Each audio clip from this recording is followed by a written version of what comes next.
here too as it goes live. Yes, the house got is more sewing. shelves up there too. I have a secret sewing basement, and I go in there, and I go in there, and there's a mirror, and I walk up to the mirror, and I say, "I wear my sunglasses at night, so I can unwind." How's everyone doing? Hello, hello. Welcome to the House of Sewing. Katie, how are you this evening? I am pretty good, considering. Awesome, awesome. We all know why I said that. Tammy, how are you? I am here. It is another Monday. Is it a manic Monday for you? Almost every Monday is, yes. Because there's a song called Hey, Dre. Manic Monday. Hey, Dre. Misty, hello, hello, and Dre, hi, hello, hello. It is definitely Monday. It is definitely Monday, but I've been doing some cleaning.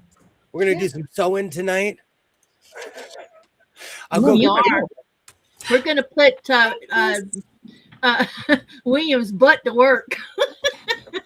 Twinny McTwin, how are you this evening? Doing great. I'm working on special secret project number 1. Oh, just number 1? We're not on number 2 yet? Oh, sorry, number 2. I've already finished number 1. Okay. About to say. Hello, hello, Chris. We are already on the segment of How's My Quilt? Hey, Chris. Hey, Linda. You quilt? Hey, Linda. Hello, hello.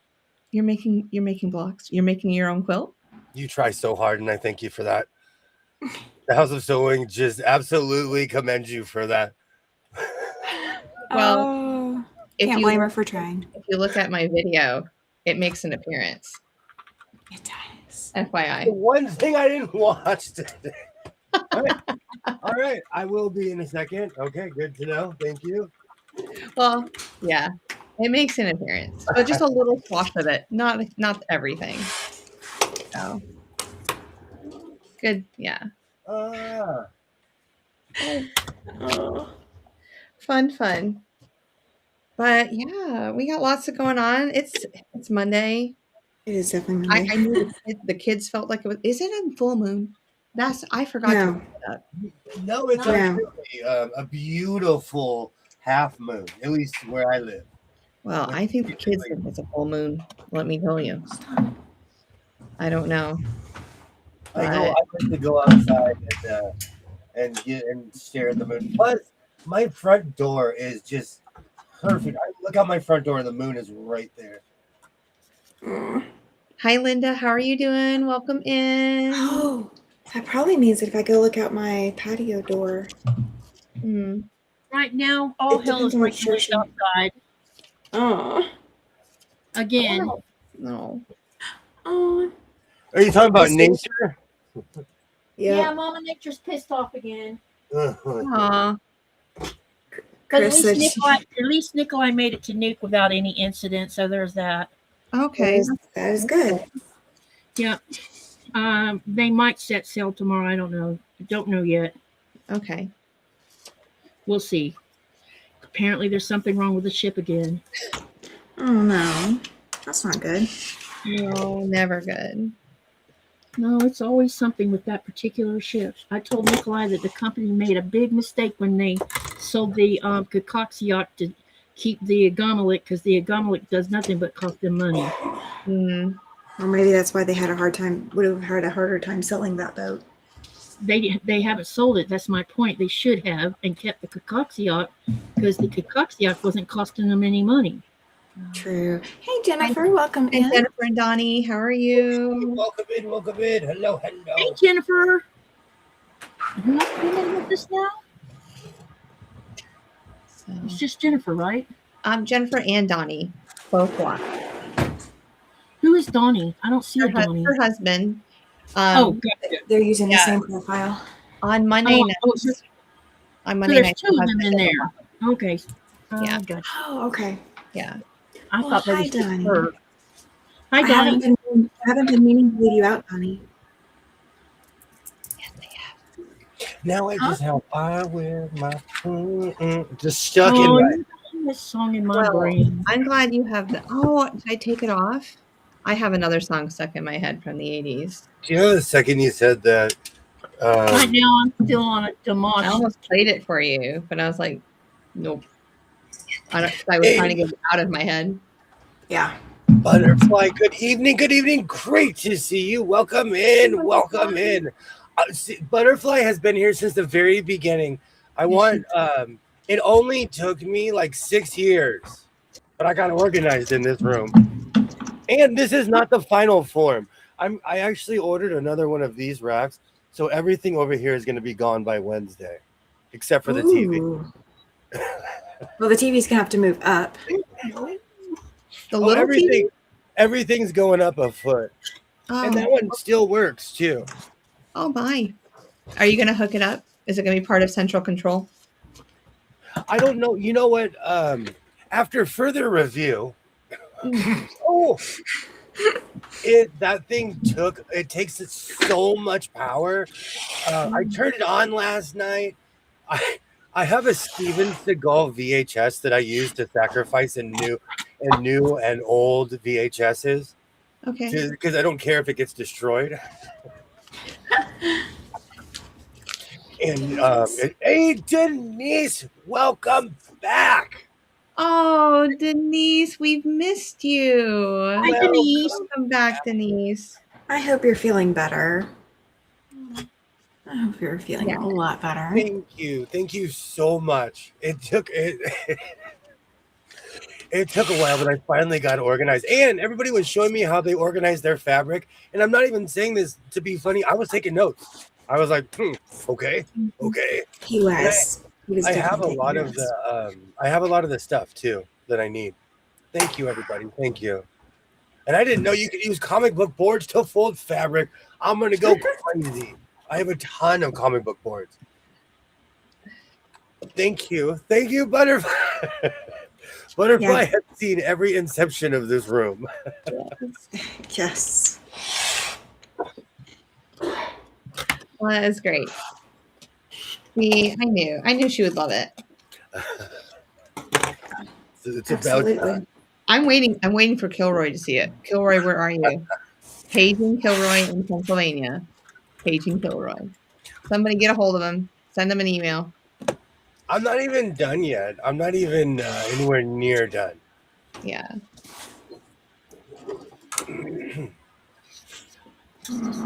And I finally cut out that weird green with swashes of blue and other green materials. So I will be grabbing that in a second. That video you posted, Yes. was it this morning or yesterday, of the pants and the jacket that you did on your short, William? They had I think they had geometric shapes on it or something. Yeah, it was the circle material. That was an interesting looking jacket. Oh, the jacket is North Carolina tweed. It was definitely interesting. It's extremely It worked. baby blue. I think you need a sign that says "Rise Up" behind you. You know where I'm going. I know where you're going. And even UNC's using that same language this year. I have all my kids got like the little towels that you swing around your head at basketball games at UNC. Some kid brought, I don't know, 100 of them in for our classroom, and they all say "Rise Up." Tasha says, "Hey, I'm here." She says, "Talk to me this week." Hi, Tasha. Hi, Lori. Lori, great to see you. Well, seriously, everybody, welcome in. So, how many towels? Did you say hundreds? Yeah. I gave most of them away. I have 2 left. There was one time I went to ASU and I went to a Coyotes hockey game one time, and they had these weird ASU flags on every seat. Nobody took them home. Yeah. I literally walked by every seat and grabbed as many as I could. I was walking out like this. I still have a bunch. Are you saying you want me to bring you those too? No, I want you to do whatever comes natural, you know. River Field. River Field, great. I got it. So the next time you see William after the quilt, though, he's going to be swinging a towel around his head. Yep. On a I short. will sing the song. If you do, I will sing the song. Not for you, but for who? For us. Us. Yes. Oh, me. Do you know, it's so strange rediscovering everything in this room. When my son was younger, people would buy him the oddest things. And I was the parent who, like, everything came through me. And a long time ago, because my son had hundreds, and they're still in this house, he had hundreds of action figures. Somebody bought my son the crazy cat lady. Oh, I have great lighting in here. And she's magnetic. She comes with cats. Oh gosh. She comes with cats, and the cats stick to her. No. No. The crazy cat lady is magnetic. I want to know if the person who bought that for your son is still in the picture. Like, are they still No. deeply and emotionally connected to your family? No, because my son has ASD when he was younger, he had massive therapy, and we would have like ART, all kinds of different therapists at the house. And so no. And in a weird way, it teaches kids that people kind of come and go sometimes. Oh, that's good. But they would feed into it. Like, people would always tell me, "Oh, you're feeding into his action figure addiction," and then they'd buy him an action figure. Yeah. And I'm like, then it's you who's Yes. It's a you issue. You're causing it. Misty wants to know what's the noise. Somebody just has a really good microphone. Do you know? I don't even realize how. Is it me? I don't know. It's somebody, but it's not me. Sounds like someone snowboarding. Oh, you're cutting. That's what. Yes, I'm cutting fabric. Yeah. Sorry, guys. Oh, Debbie, I pictured you conquering the half pipe. Only in my dreams. Hey, I am not that coordinated. My Olympic days are over myself. Can't you only compete to a certain age? I don't know, but I don't think there's an age limit on it as long as you're healthy and athletic. I don't think they have a rule on the age. I will say though, I think I saw that the other day where there's not actually a age limit. I'm competitive when I play games, but there was a guy that did, or that's a figure skater, and he smoked the competition the other week. Like, it's just been in 2026. I don't remember the guy's name. I think he's out of Virginia. He's 21, and his score was like 20 points higher than everyone else. It was amazing. Have the gift. Is it Ian Mulligan? Oh, Leon? What is his name? That the Ian something sounds right. Are you talking about that? I was like, we need to watch this. Watch this, young man. I sent it to my husband because I was like, you got to see this. Like, He's Is it this guy? My phone. This is my smash phone. Yes, that is him. This guy's a ripper. He should play for the Kings. We need him. He's absolutely amazing. I was like, Jess, you have to watch this. You have to watch this. But I'm rooting no, for his Aaron as well. nickname is Mr. Quad because Is apparently it really? I was like, hey, how you doing? What you doing? Is there football on right now? There was Yeah, a I'm aware football of. game. It was Steelers versus Texas Rangers, Texas, whatever they are, Texas. Oh no, Rangers. So I the, don't the, watch the baseball football. team showed up, huh? The baseball team. Well, they're not the Cowboys. Sorry, Cowboy fans. Not about your life. And a bunch of people just tuned out right now. I'm kidding. And No, I he's know. kicking me off the channel. Thank you I guys. know a lot of Cowboy fans and 49er fans. I have fallen in and out of love with football, it's one of those things that kind of comes and goes. The Rams, like, because the Rams, like I watched the Rams game, that was exciting. You know. Yeah. No, I haven't watched football So you all missed that. season. Usually I watch the Bills. Steelers getting whomped. Mm. I like Mike Tomlin, the coach. I really like Mike Tomlin. He's a no-nonsense guy. He reminds me of people I grew up with who were just kind of straight-talking people. So, all right. You know, it feels weird to be organized because I need lining and I know where it is. It's amazing, isn't it? You don't have to actually search for anything. But then you do get when you're a messy crafter and then you become a clean crafter, it's an adjustment time. I don't think there's such a thing as a messy crafter. I think it's all artistic. Oh, when I'm cutting, I'm like a goat. There's stuff everywhere. When I'm cutting, I'm just like, whoa. See, but the thing is, I cut in my living room, so I'm constantly picking things up and vacuuming. Yeah. Hey, my Bears won, so I'm happy for now. That's awesome. That's the thing, though. When your team or a sports team in your city starts winning, you get interested in it. You know. Yeah.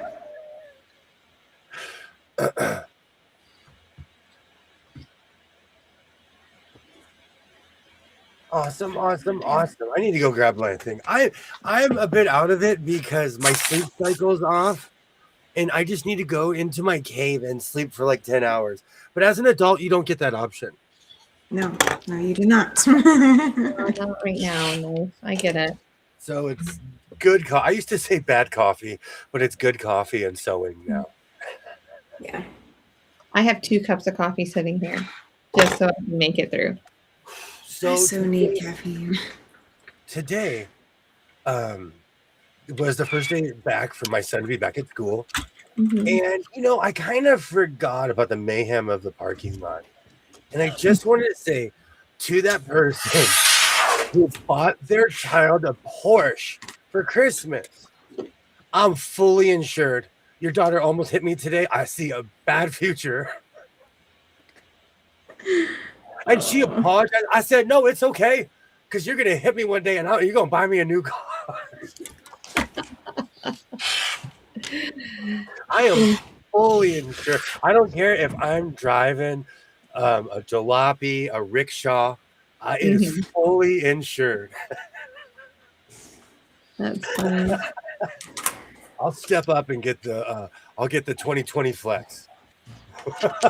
There's not a 2020 Flex. I know. So my dad, my husband talked today, and we're taking a trip. We're leaving Wednesday, and my dad knows about the trip. Asked my husband whether we were taking the Flex or taking the car, because he's giving my husband a hard time about the Flex. I love that. Do you know I love mine. Do you know how many 6-foot rolls of fabric you can get in that car? I've tested that. What is the Flex? Ford used to make a car that's 3-row seating or 3rd row seating, but it's not as lifted as like an Expedition. So it's Not a van? It's not a van. It's a modern day station wagon. It basically it's a longer version of like a Scion. And if you put all the back seats down, there's a 2nd and 3rd row. If you put all the back seats down, you can fit a twin mattress in the back from the front seats to the tailgate. A twin mattress will literally fit. I've tried it. Take notes. Take big notes. I was moving, guys. No, I love that car because I could put massive amounts of stuff in there. There was one day when I used to go to Ventura in my heavy thrifting days, I think I got like 9 sewing machines in the back of that car. Oh wow. And that's just with the 3rd seat down. Yeah. Yeah, you can get a lot in. Still have that second seat up. Mm-hmm. And somebody has seen me overpack for Vegas. You need a whole I don't know studio. who, I don't know who That's that what would I be. I'm gonna need more room when I come next time. Instead of my little space, I'm gonna need a bigger space. You Just think FYI. you think I'm playing? The Jess pile is. I'm gonna come. I'm gonna come like ho ho ho. I might dress up like Santa Claus. Oh, I love it. Every stuff, miss. Oh. Are you bringing a serger too, so I can make dresses? Yes. You know what's so funny? I confidently would say yes because today I was like, well, I've got to bring the serger. We got to bring this and that. And for anyone interested, I travel with sewing machines. I had to teach myself to not travel with sewing machines because I listen to a lot of old timey radio. I used to call myself have sewing machine will travel. This is a non-working vacation, like you told me the last one was. Yup. That's what I need for camping. I love my flex, but because I watch a lot of YouTube, I want a mini camper so bad. Yeah. But I think it's just because I watch a lot of YouTube. The video is going to be the depreciated value of the car and not the value of what the other car is. Do you know what the funny thing is, Denise? Ford is begging me to sell my car because of the chips inside. Every time because it's still under warranty, and I get free oil changes and all these things. And where I go, they have a restaurant. Ford has a restaurant, and whenever you get an oil change, you can eat there for free. The other thing, there are also flexes right now have a high resale value in relation to the value of the vehicle. So like you can sell them for higher than what you could a lot of other makes and models, aside from the couple of lemon years. There's a couple of lemon ones. They beg me to sell my car, and it's never happened to me before. The only other car I've ever purchased brand new was a Mazda 3, and once I bought it, they didn't care. No. But Ford is like, still got that flex. Yeah. Ford is wanting those flexes back because they can resell for high value. You come up here and you are going to see flexes all over the city. Really? I mean, they are incredibly popular here. Up here is the only place where we've had to double check our vehicle to make sure we're getting in the right car. I purchased a RAV4, and that's happened to me all the time.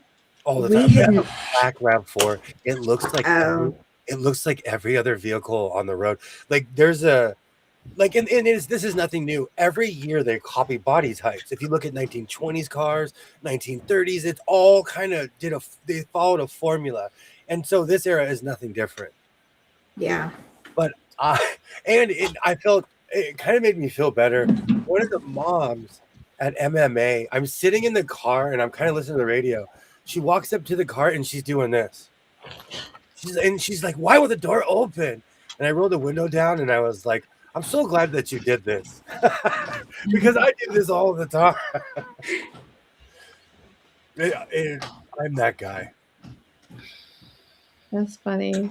I've learned though, like when I go to amusement parks, I take a picture of the parking lot, whatever section I'm in. I've learned. I do that, or I make a note on my phone somewhere for where I parked. A long time ago at the Grove, I can almost tell you the exact date because it's whenever Madagascar 2 came out. But I lost my car at the Grove in Los Angeles. And on that day, I promised myself this will never happen, ever, ever, ever happen again. And so I write down, I take pictures. When I go to the airport, I take a picture of the pillar that I'm next to. I refuse to get lost. My when I go into a store, I always like make a note of what I'm going to first, Yeah. because then that's going to help orient me as to where I had to walk in and which direction I had to walk, and that's going to tell me where I need to go back to. So yeah. And honestly, it's only because it's happened to me. But that's the thing. I try to not repeat lessons. So I hammered it in my own head. Like, instead of putting your space helmet on, take a picture before you put your space helmet on and walk away from your car. Oh. Okay. Do you guys have like massive arenas? Because around here we have like massive arenas at Dodger Stadium. If I don't take a picture, because on the light it'll tell you what section you're in. Yeah, we do. Oh, I'm like, boop! I'm taking a picture of that because I refuse to get lost. The Ford Wyoming Center is big enough that we kind of have to do that there, but not every place here is big enough for it. Yay, Terry! Hello, welcome in. Hey, Hi, Terry. Yay, Green Hand, great to see you. Oh my gosh, Chris. I lost Hi, my Terry. car in a 6th floor parking garage. I had to leave and come back to the office 3 times that day. Okay, so now that Chris said this, in real life, I'm not kidding you. Hold on. I'm gonna have to hide my face. I lost my car in San Francisco one time for 3 days. No, it was 2 days. That wouldn't be surprising considering. I lost my car in San Francisco. I went to Haight-Ashbury. I parked in a rando parking space, walked away, and I lost my car for 2 days. Do you remember that? Sorry, go ahead. No, I was a crazy kid. I reported the car stolen. I called every tow yard. I lost my car. And with the car reported stolen, I drove home. I called the San Francisco police. I was like, I found my car. And the cop was like, are you crazy? And she screamed at me. She's like, first of all, your car had, like this car has stolen plates on it. So if I'd ever got pulled over, they would have done full felony stop on me. Mm-hmm. You wouldn't have known that. I was a kid. I was like 19, 20. You would have never done that. I wouldn't have known that. I was a child and I lost my car. And I got anxiety and lost my car. The cool heads prevail. My cool head did not prevail that day. So, do you remember the movie Erin Brockovich? Yes. Okay. She was fighting against PG&E. And at one point in the movie, they say that they're fighting, that she wants to make sure that PG&E in San Francisco stands up and listens. I did not make that connection until when we were in San Francisco and we had to walk from the hotel to a place to go get some food. And I looked down and there is this manhole cover and it has PG&E on it. That was like so cool. Yes, I took a picture of it. I took a picture of it. I love San Francisco. I wish I was a billionaire enough to live there. I want to live in the Full House house. Or even if anyone remembers 80s television, the Too Close for Comfort house. I just want to live in one of those old school San Francisco houses. Not even a Victorian one. I'll live in one of those weird 4-story houses. The whole house is 4 stories. I lost my car in my dreams over and over again. I'm always parked in the city when I do that. Mine is like I've learned to not get turned around. When I was younger, I would get easily turned around. Yeah. I just to pay attention. I took my son trick-or-treating one year, and I got turned around, and it was a mall. And it's not a huge mall by any stretch of the imagination, but it's still a mall. And I know I parked in the parking garage. We went from the end of the mall that we walked in at all the way around the mall, and apparently walked all the way back through the mall to leave out a different exit. I could not find my car. Oh, And so we had to go back into the mall because it was too cold. Go back into the mall, walk all the way back down to the other end. And I had to call my husband at the time. I was like, okay, we trick or treating here was crap. So you need to come pick him up and take him somewhere else. And he's like, well, why don't you take him? I said, my brain is tired. I lost my car for 30 minutes. I'm having to walk through the mall with a cranky child. So no. do you know what I've done recently? All of my phones are weirdly keyed together, so I bring all my phones with me. When I Okay. was a trip before I hung out with Jess, I was in Las Vegas, and I found this really random mall, and there was 3 lids in there. So I parked. I went looking for the purple Arizona. I couldn't find it. I almost lost my car, but I hit find my iPhone. And my phone was finding the other phone, and I was like, "Oh, this works!" That is genius. I like that idea. So like, I have this weird confidence that that's like my triple backup. I Um, believe you. Katie, I have have- you? oh, go Oh, ahead. sorry. Go ahead. No, go ahead, Jess. I'm good. No, Have I thought I was frozen, but I figured out what the problem is. Oh, good. It's just that I didn't have the thing set on live for some weird reason. Oh, now I have. I'm like, I left my wait, wallet. why am I not moving? Now I have. I left my wallet in El Segundo. Okay, so I went to this one Starbucks in what's that town I always forget? Barstow. Baker? Yeah. Barstow. Barstow. Twice they messed up my drink. And I refused this the first time. I forgot I had this. Oh. My app will thank you. Can I use this on at any Starbucks? Absolutely. Yeah. Why would Okay. you not be able to use it at any Starbucks? So if you go to Road to California, I have coffee for everybody. I can't make it. I'm so bummed. Jesse's gonna walk You up to need- me and be like, "Let me see your wallet. Give me all the Starbucks cards right now." Right? They're old though. Are they gonna honor like some of these cards? I got when my son was like 9. I As got long as No, they're still active. no. They'll honor anything. Yes. You paid money for it, so I would I think told so. you I'd give you the cash exchange. I'll put it on my app. Then I'll just give you the cash value for them.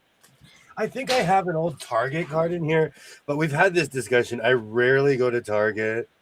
Look, this thing has been there forever. That it's like Yeah, but melded into my wallet. Can't you use the numbers off of it to shop online with it?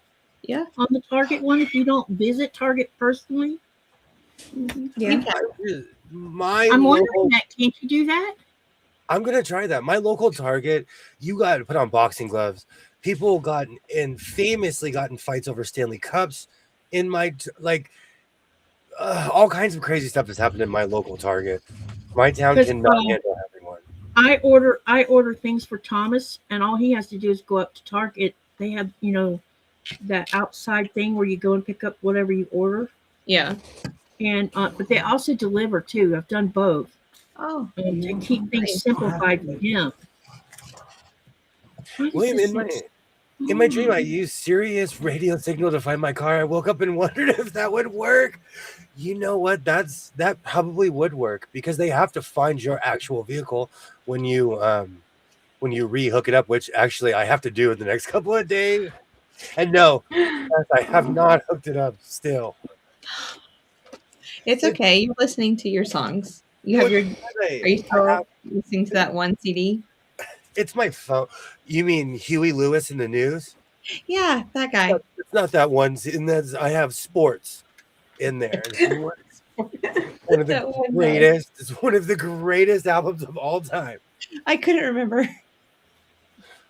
I'm like Huey somebody. Starbucks will be shutting down locations all over the U.S. Really? I worked for Starbucks 100 years ago. Why are they shutting down? They're not making Is money. one of those going bankrupt? Well, they recently shut down MTV everywhere except for America. Well, I meant Starbucks, not MTV. I can see why MTV would shut down. But there's just a lot of companies that are consolidating. Yeah. So I wouldn't be surprised. It's happening in the trucking world right now. It's happening a lot in America where people are consolidating and laying people off. So Yeah. I wouldn't be surprised because Starbucks is everywhere. I'm not kidding you. I know somebody who may or may not have gone to Burger U, and she said to me that she had never seen so many McDonald's in one place at one time. Yeah. 72 in Vegas. Oh shoot. That's 70. a lot. My town's like that. My town. There you can't go anywhere without there being a McDonald's, Starbucks, or we have a thing called Jamba Juice.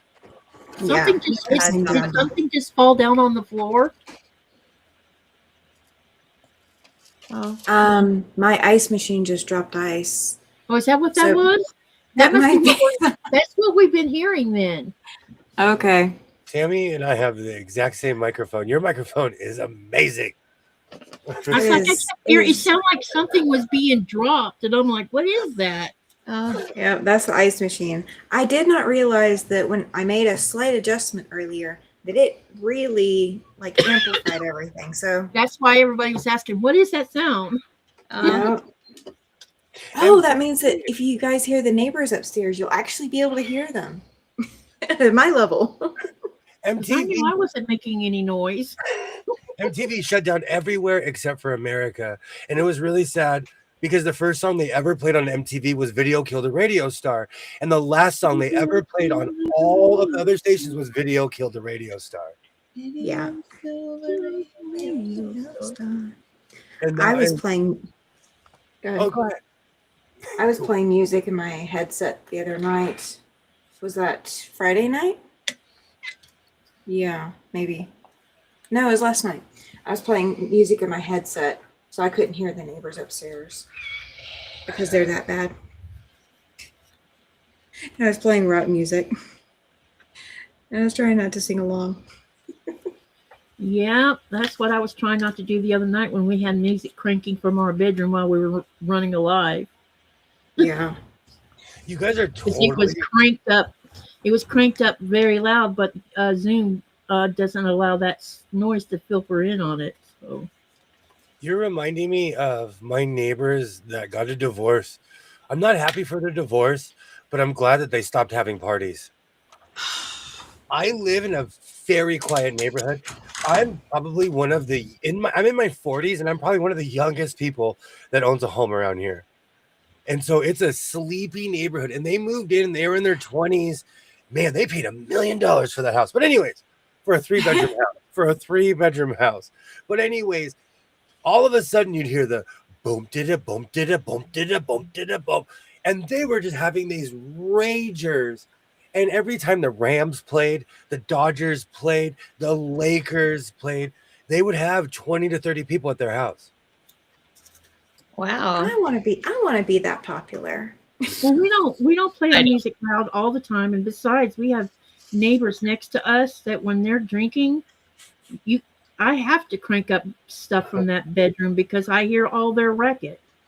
Mm. They were not. I don't mind their loud music because it doesn't bother me. Even when they're singing with it, it doesn't bother me. It's what happens when they reach the point of no return of being drunk. They sound like they're fighting, and it's a trigger for me. No, I get it. I get it. No, I quit drinking alcohol a decade ago, if not long. Gosh. Oh gosh, I quit counting. I quit drinking alcohol like around 2012, so it's been a while. I do not like being around extremely intoxicated people. It's not even anything personal. It's I look at them and I'm like, oh, was I like this? When I got done tour guiding one, and it was several summers ago, I had tour guide all day, and I stopped at the cafe to take a break, and they had all the seats and benches outside, so you could sit outside instead of going inside. And there was this Greenlandic old couple, and they'd probably been there all day drinking. Yeah. And it was like every 2 seconds they were touching me. And it was like, really? My problem is that my neighbors have no control over their children. Oh. And so it's constantly running back and forth across the floor, which is my ceiling. They're dropping their toys. The little one screamed bloody murder, and he's about 2. I saw him yesterday or the day before.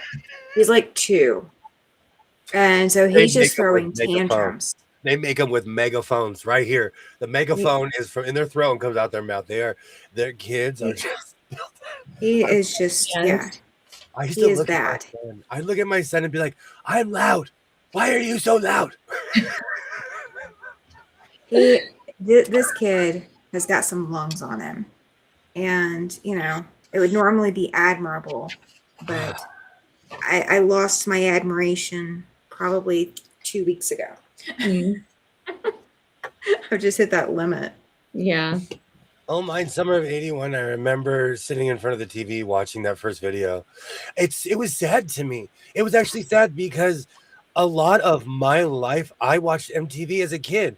I would tune out from my family, be like, "See you later. I'm gonna sit in front of the TV," and some of my greatest memories, like, and I know it's cheesy now, but when Michael Jackson's "Bad" came out, I was like doing the moves in front of the TV. I wanted to go to the New York subway in that suit. Yeah. I'm glad I didn't. Oh, Absolutely. Did something happen to Nala? Terry? Yeah. When did this happen? I don't know. Hey, Linda. Hello. Linda, welcome in. Huh? Last week. Oh, I didn't even know about it. Yeah. I'm so sorry. Remember, he's putting better into late. We can't even get the landlord to fix the elevators without taking a week to week and a half and making multiple phone calls. I rode in the elevator and then messaged them because they hadn't told me that the elevator was fixed.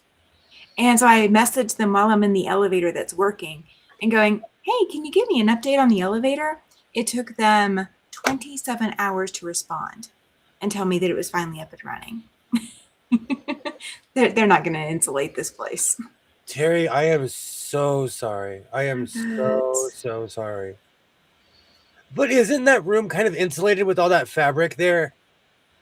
Not the ceiling. Hey, Jacqueline. I need to install something above me, maybe. Great to see you, Jacqueline. Hey, Jacqueline.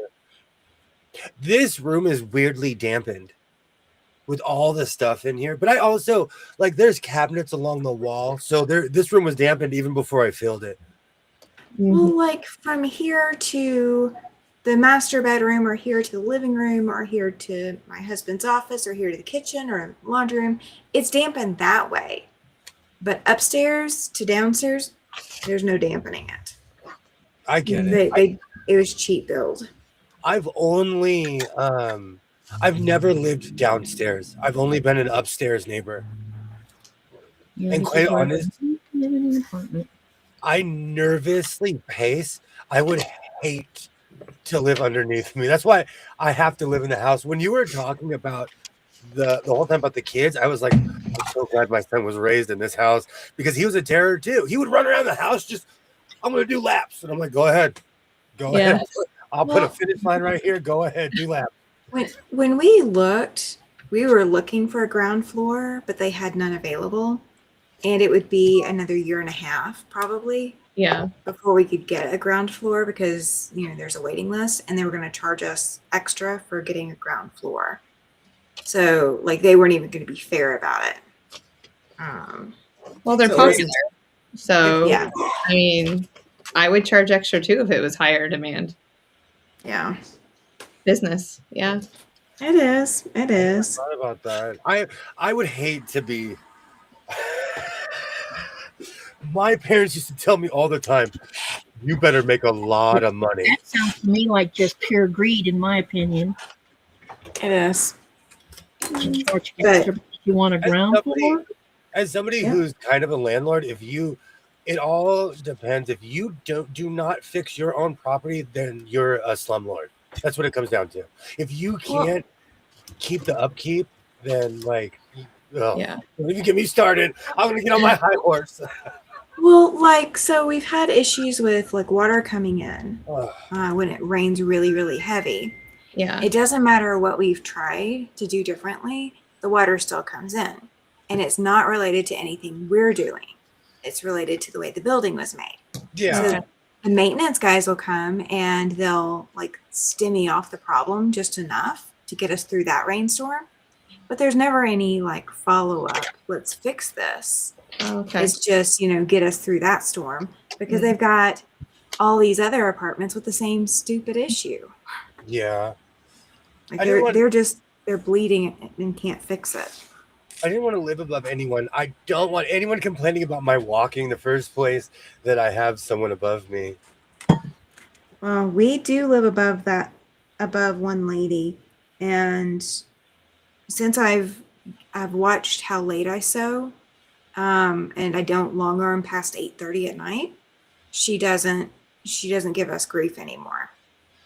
But if I complain about the people upstairs, all they're going to do is say, well, if it's not after hours, then there's nothing we can do.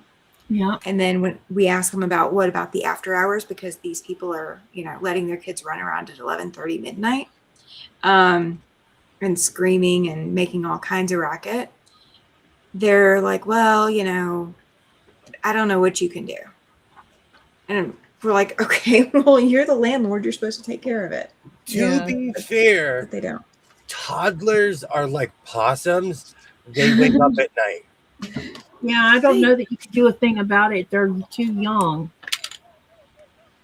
Well, the parents are not helping it any either. You know what? They're probably my son, like my ex-wife and I broke up with each other a long time ago. So my son has lived with me, just him and I, since he was 2 years old. There were nights that I was so tired, I would lay across the threshold of the living room and be like, have at it, kid. And I would pass out. Yep. Because I had been with him for like all day and then he didn't sleep. And then I'm like, I have to sleep or I'm going to be a mess, Yeah. I mean, I did that with my kid too, but there just comes a point, if it wasn't the TV and the music going too, then I'd have a little bit more sympathy. Can I ask you? Sure. Is it the Californians? Oh. Yeah. They have been the absolute worst neighbors we have ever had. I mean, we had a guy that would regularly host parties living above us. He wasn't this bad. He understood. The people that I lived underneath in Mississippi, they were fighting with each other. And of course, my studio was up underneath their master bedroom. Oh, man. And so they would fight at all hours. I had neighbors like that. And I still have to say, these people that we have right now are the worst neighbors still. Mm. They have taken the cake and walked home with it. Not the Actually, I wish they would walk home with it. Not the Californians being the terrible neighbor. When we first moved to Denver, we had awful upstairs neighbors. They were so rowdy during football games. The light fixtures fell out of the... See, I've never had to deal with that. I would walk up and be like, look what you did. We're so close. Our kitchen light in the ceiling, Crazy. it flickers anytime that they're in the kitchen because they are so busy stomping around. They have shaken something loose in the kitchen light fixture. Oh, that's not good either. With loose electricity like that, that's not good at all. No. Yikes. Well, I would call the landlord. Tell him to come with his meter. Yeah. They don't care. They're gonna send somebody on their schedule, and if I'm not there, then they'll like get mad at us for not being there. Mm. But I refuse to have anybody in my apartment without me being here. Oh, of course. I wouldn't want anybody in there either. I had the worst landlord before this was the one in Mississippi. The maintenance guy walked into the apartment while we weren't there, gave us no notice that they were going to be entering the apartment.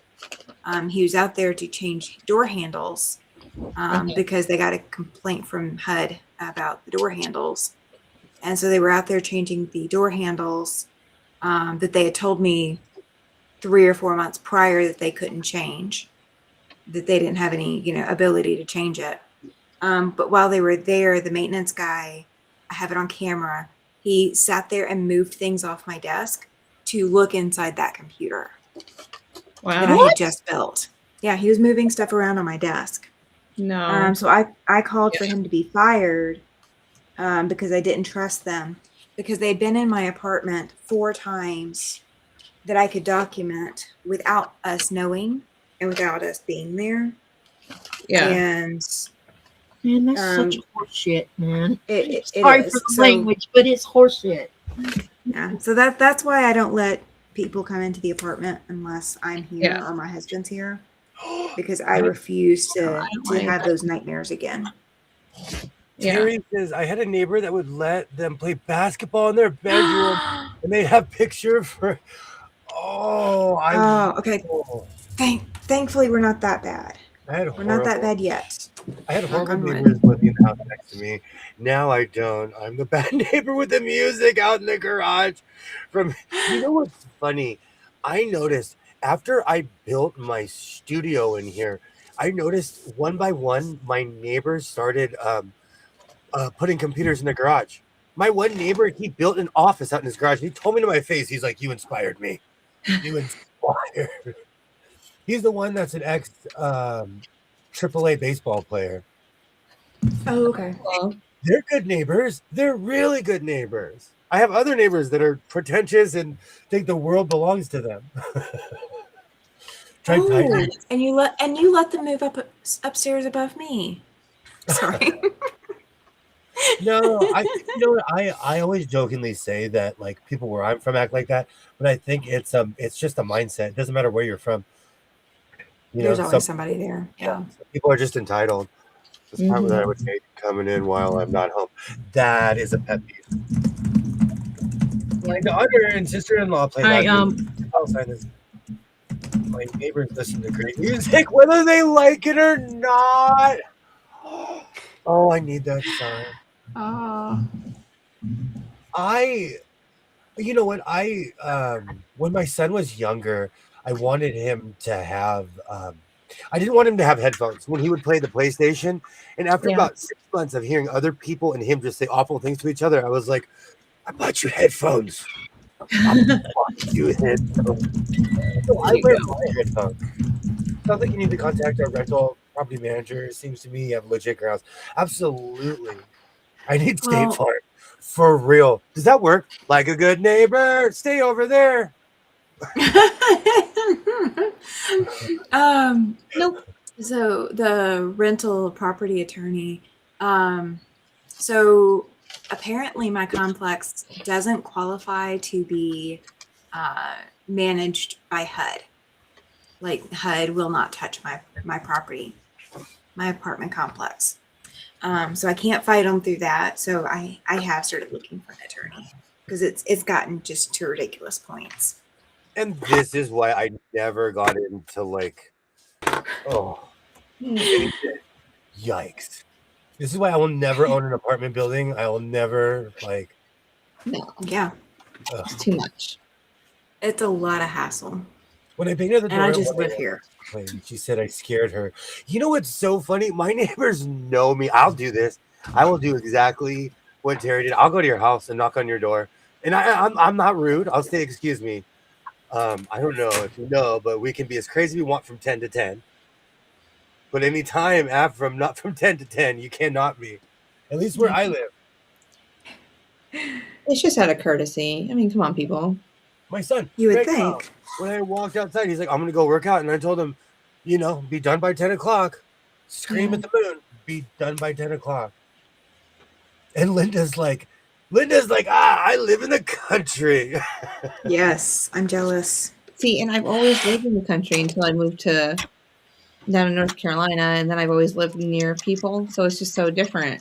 I'm so used to being in the middle of nowhere and being able to do whatever I want whenever. Welcome in, Lynn Lockhart. Welcome in. Welcome in. Hi, Lynn, welcome. Hey. Hi, Lynn. Glad to see And hi, you. Lynn. Not to see you come in either. Thanks for coming to hang out with us today, Lynn. Yeah, So absolutely. Do you know what's really funny? My job is out in the country, and all the neighbors there are the nicest people on earth. the goats? No, there's a property. There's a property like a couple miles down. Then there's another property that's on the back of us. It's creepy because they were gonna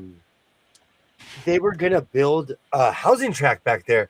And when you go to the top of the hill, when you like walk towards the back of the hill, which we don't own, there's a cutout for a street, a complete perfect cutout, like the concrete, everything there, but that's it.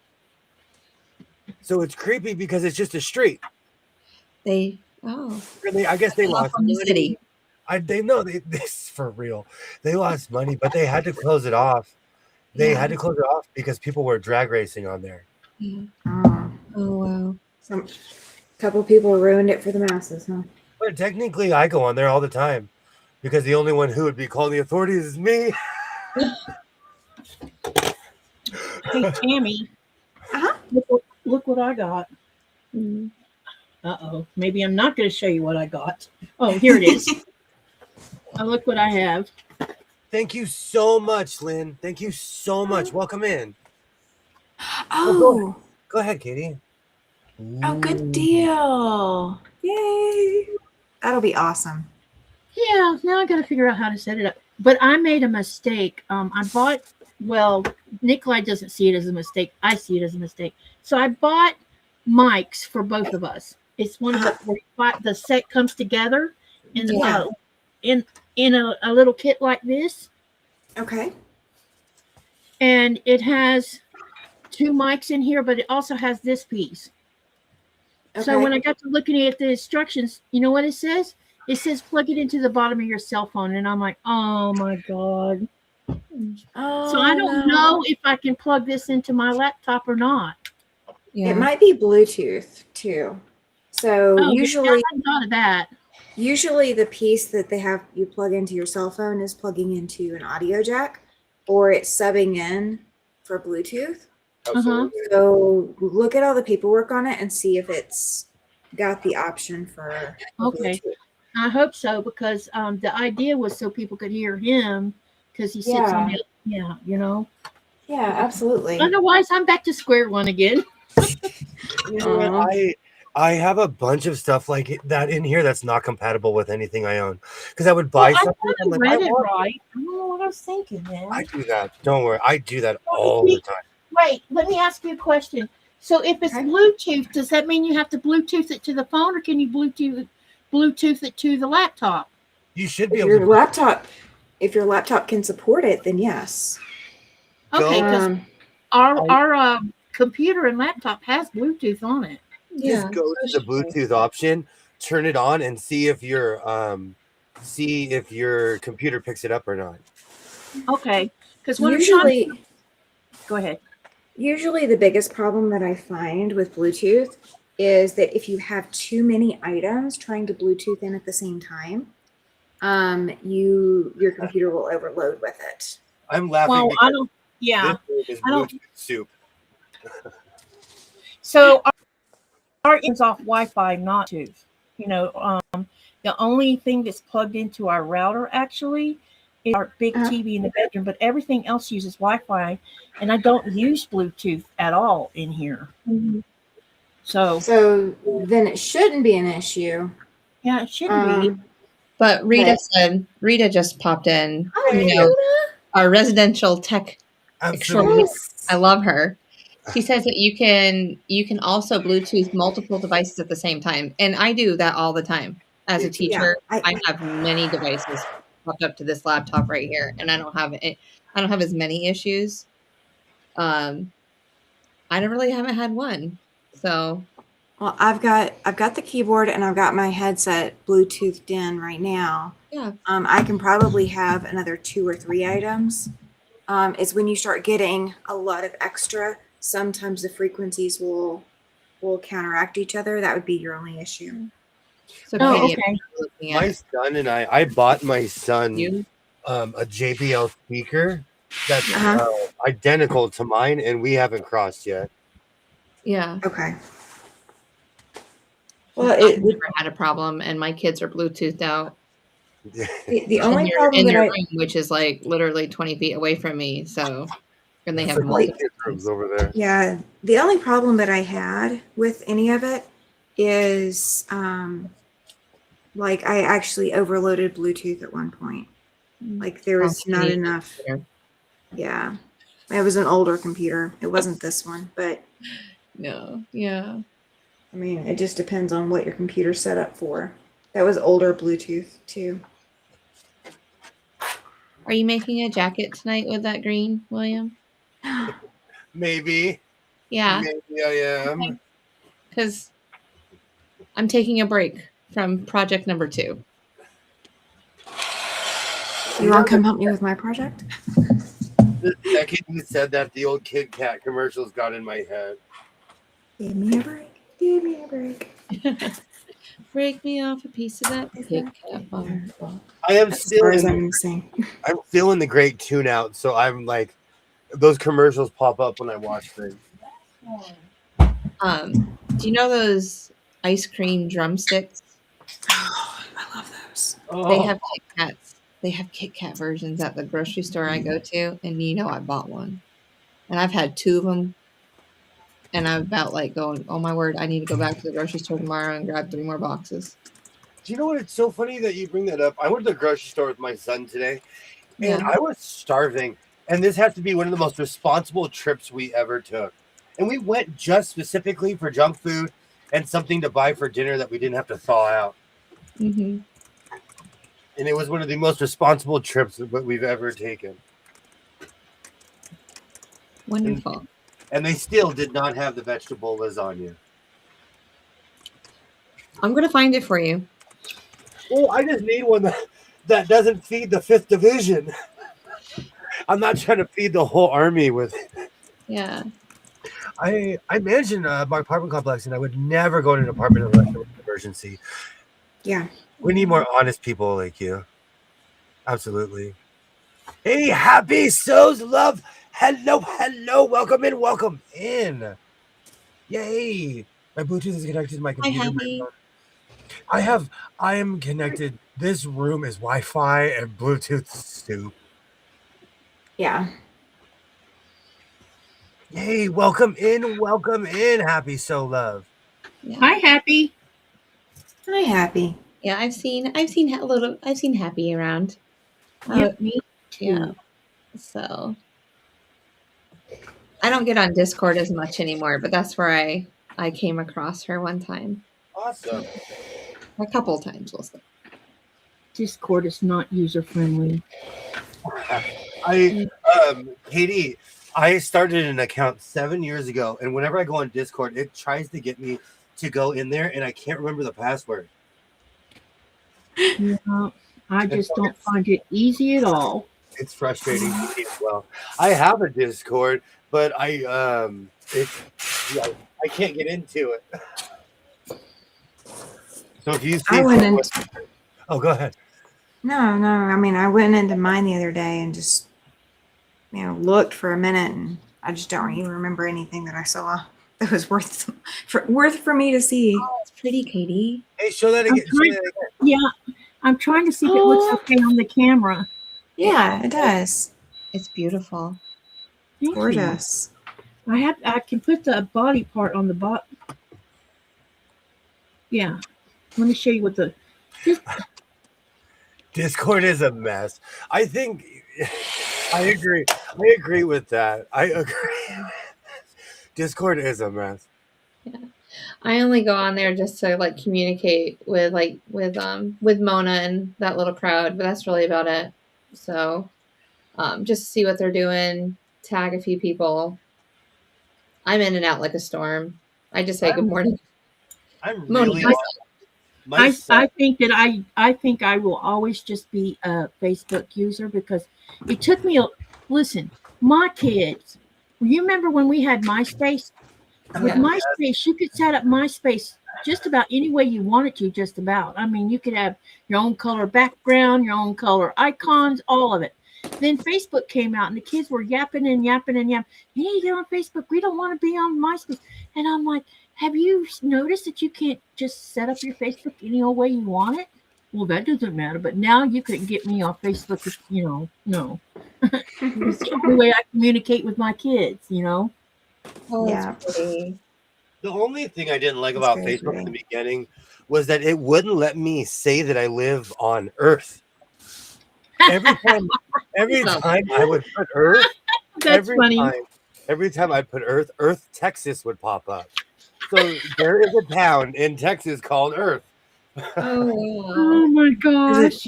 There's a town called Blue Earth, Minnesota. Did you know there's a place called Greenland in the United States? I went off about this the other day. It's either in Massachusetts or Maine, one of those, or Rhode Island. Why is it always Massachusetts? There's a couple towns in my town that have the exact same names as towns in Massachusetts. Absolutely, it's a beautiful butterfly. I like it. Lori, I don't have a problem with Discord. It's just some of this, like Katie's saying, it's just not user friendly. I didn't get online until I was in my late 30s. So I joined the party late. In all those years, I should have been taking computer classes. I did these cliche things like backpacking, taking Greyhound trips across country. Amazing, though. So in my 20s and 30s were spent wandering around. He's the wanderer. Yeah, he's my head. I'm the kind of guy like that. I can see that my dad would sing that he'd turn it up in the car and sing it to the top of his lungs. We knew every word of that song by heart. He had the 8-track, not 8-track, the cassette for it. It's just the one. That's me and George Thorogood's "Bad to the Bone." Yeah, I'm a cheese bag. I love that song. There's a Pomona, New York. See, that's what I'm saying. And we have, oh God, we have there's a London here. There's a Pomona, New York. That's so funny. Pomona is over there by, it's before you get to Ontario. I like to like so in Discord. Well, it's kind of south. Pomona's kind of south of Ontario, but it's part of the IE. Which I know what that means now. Let me ask you guys something real quick. You notice I have it's like turquoise purple mixed together right there. Yeah. So the bottom part of the here, I'll show you what the butterfly's supposed to look like. This is the butterfly. Okay. So you see the big part that looks orange? Yeah. So I was thinking I would do the bottom half where it's got both the purple and the turquoise in it. You know, the bigger part. Yeah. And then tip the very bottom of it with the color I used up here, like that yellow right there. Do you see the yellow? Yep, I see the yellow tip. Yeah. And tip the bottom with the yellow. What do y'all think about that? So use the blue and then tip it with the yellow? Yeah. I think that would be beautiful. Or do you think I should just do the bigger part in pink like I did up here? I think it would be a great contrast with the blue and the yellow. Well, you could also do the bigger part in yellow and then still tip it in the blue and purple, or the blue and turquoise, because the only problem that I see is that yellow is really close to the white in color. Yeah, it is. So it may wash out. Yeah, you have a point there. So I would do the bigger part of the bottom in yellow if you're wanting to bring out the yellow a little bit more. So do the bigger part of the wing in yellow and then tip it with the turquoise. Yeah. Because then your eye will automatically see the yellow, because when you give it that finishing point to the darker color, it's going to automatically make that assumption. Even that shoot where you got the yellow fading into the background. Yeah, Happy's talking about the yellow fading into the white. Yeah. And then those but this yellow, so this yellow is like this, and I'll put it up next to the white that I'm using. Hold on a minute. so y'all can have a look at it. This is what I'm using for that part of the. No, I'm using the other one. Hang on a second.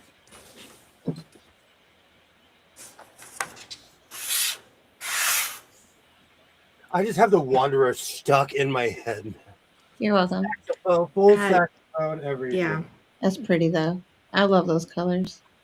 that Yeah, is pretty. It's I just think, really bright. yeah, I think it's bright enough. Yeah, it shows up there.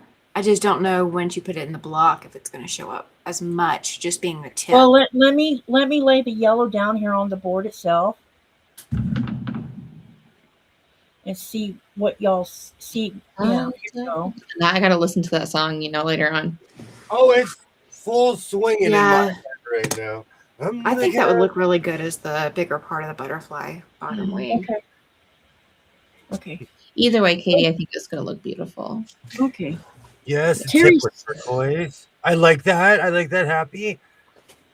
I have 2 cities near me that are named Possum Trot and Monkey's Eyebrow. What? I Who would, are these people? if I ever named anything, it'd be Williamsburg or Sotopia. We have chug water. I would wear Chug. Does Chugwater sell gear? I need to know. Ask him for. I want a Chug. Yes, chug water chili. Yes, I need a Chugwater. absolutely. I would sport a Chugwater sweatshirt. We're gonna get you one. Right, Tammy. We need a sweatshirt or a t-shirt. Next time I go through chug water, I will stop if I can remember to. It won't be this trip, Yeah. but I'll stop and try to remember. I'm a men's extra large. Aw. That's standard sizing around here. That's like Your standard. no, where I'm from. Where here, I'm considered husky. When I went to Montana, they're like, "You're skinny." And I'm like, "Oh, Yeah, thank you, thank you, thank you." yeah. You are considered skinny on. You notice how they use for Montana's men thing. they say husky, but they use plus size for women. Yeah. Uh-huh. I love saying husky. You look husky. I think husky sounds nicer. Oh, it's much nicer. Toad. So suck why would you Arkansas. put plus size for women? Why not say husky for women too? You know. This is ridiculous. No way. There's no way. Toad Suck, Arkansas. Oh, there's places No. I can't And- even say. yeah, There's a there place is. in Oregon. There's a place in Oregon I can't even say on stream because it's not a nice thing. But it's a town. It's a body What did part. we do? We had a campfire. We got drunk. We spun the bottle, going, "That's the name." Right here on my couch. I can post. Wow. We have Bolsover. Bolsover. Mm-hmm. Bolsover. Oh Yeah. God.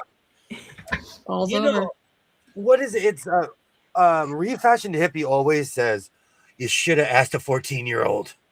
You should have asked a 14-year-old. I love her. Me She is too. so hilarious. I love it when she says that because it's true. Do you know my son has no filters. So I'll like walk up to him and be like, "Hey, what about this?" And he's like, "That's cringy.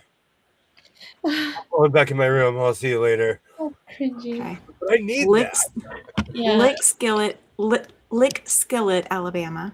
Lick. Skillet. That sounds dangerous. Just a little bit. That sounds like you're gonna hurt yourself. Where do you live? I live in Lick Skillet. I went to Lick Skillet High School. And they haven't even gotten another funny one that's safe. I wish I was an Oscar Mayer, Mm-hmm. Arkansas. You know what though? My town, and all the towns surrounding You it. don't use the W part of that. No, I was letting everybody fill in the blank.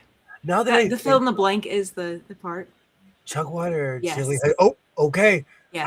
I'm gonna I'll chug get on it. down to Chugwater and Toad Suck, Arkansas. You are on the list. I'm coming to you in my Oscar Mayer. Have fun. Have you ever been to Arkansas? I've been to Arkansas. Never. Probably Arkansas. Me and the Razorbacks, we were running. We were running.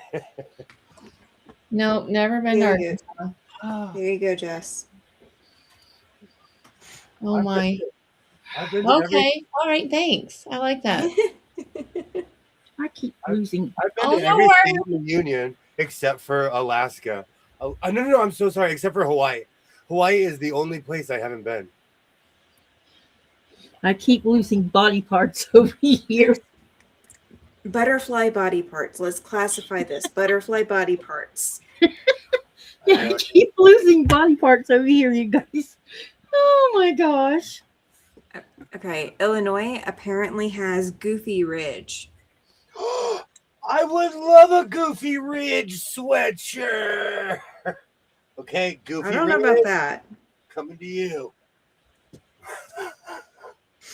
Where are you from? I'm from Goofy Ridge. Oh my gosh.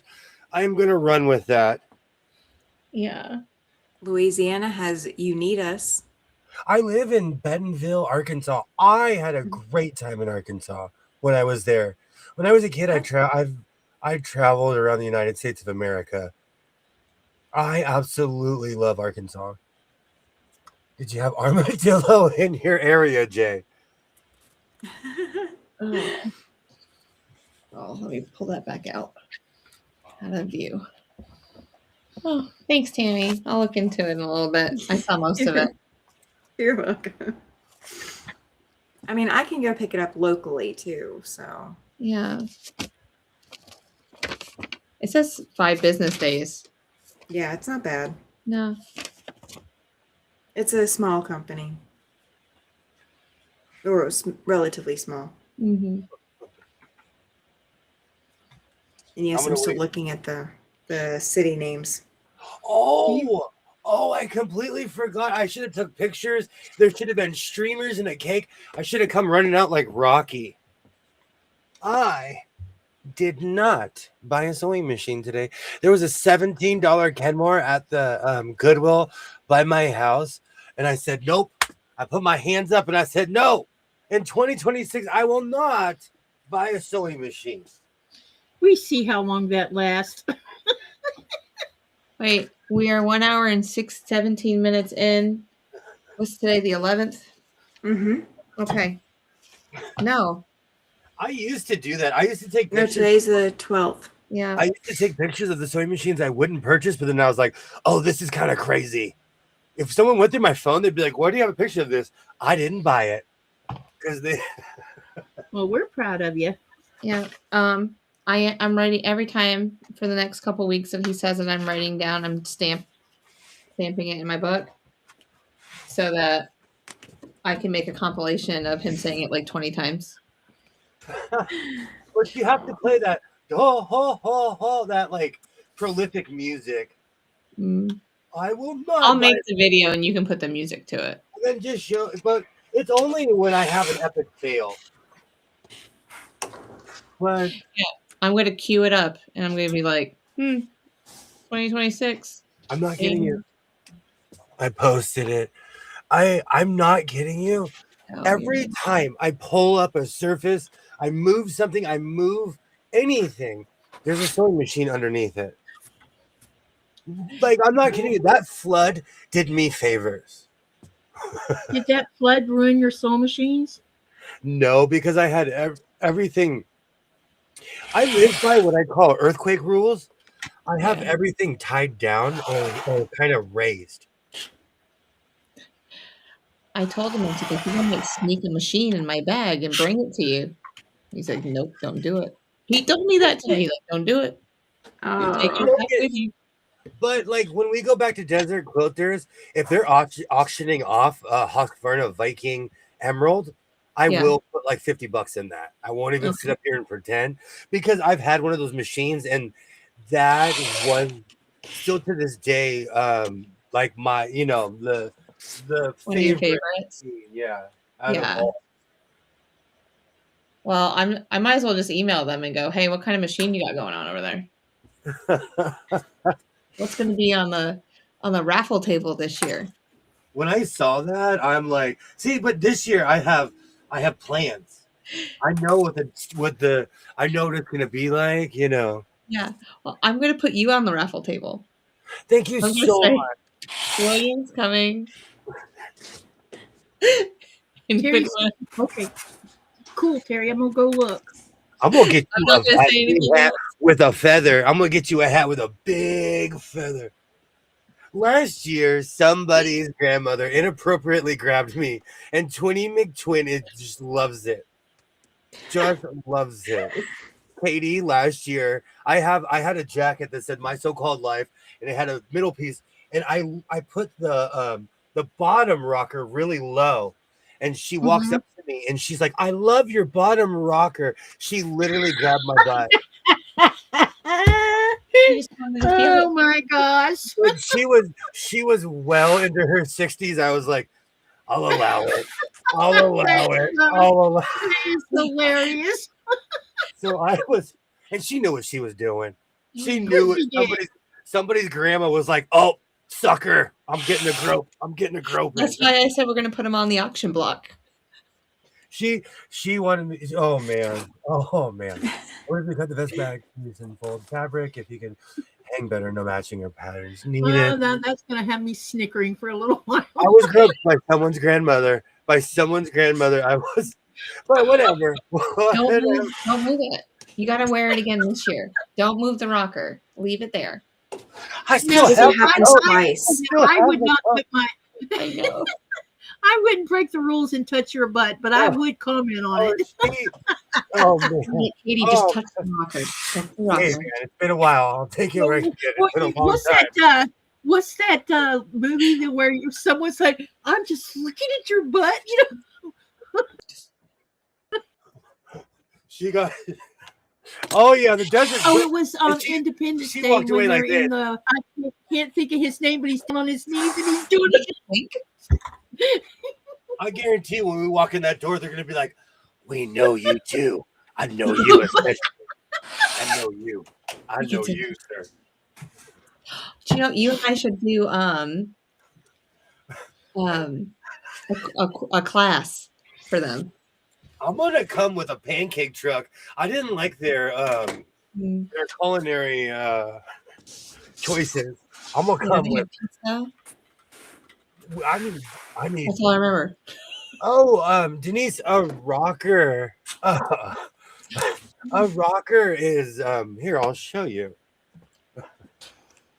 Get a good one. I think the jacket in question is in here. Where is? Oh, that makes it Katie? even better. Katie, you see my Huh? coat? Oh, that's cute. Yeah. I've been thinking about buying that pattern and making you that little bag, Oh, or either make the little the one where it has the little clip on it and you hang it onto your purse. yeah. I love my little Highlands. Or any Because cat. those Really. patterns are super cute. Now the slippers, you can forget it because I've never even made slippers before. I don't have it, but Did you show them to? this is Well- a rocker right here. Where this says House of Sewing. I hope if it's Oh, not God. backwards. Can you pull it down a little bit where we can see the rest? Well, there we go. Yeah. That's I really can't. cool. I don't want to show the thing that's on top of it isn't the nicest thing on earth. So Yeah. I'm only showing the bottom half of it. Like. Hold on. You know what's so funny? I'm like cleaning everything. So there's actually that jacket. I saw it today. I think it's in my middle bedroom. I have to turn on Yeah. captions and on the phone. Just way too funny listening to my brother. She's driving. Lori says, "I like big butts and I cannot wait." Oh no! That song will be in my head all Yvette did night the long. best job of doing that song. She was good at doing that song. Oh no, not certain Mix-a-Lot. That song will be in my head all night long. Oh, I think it's on TV.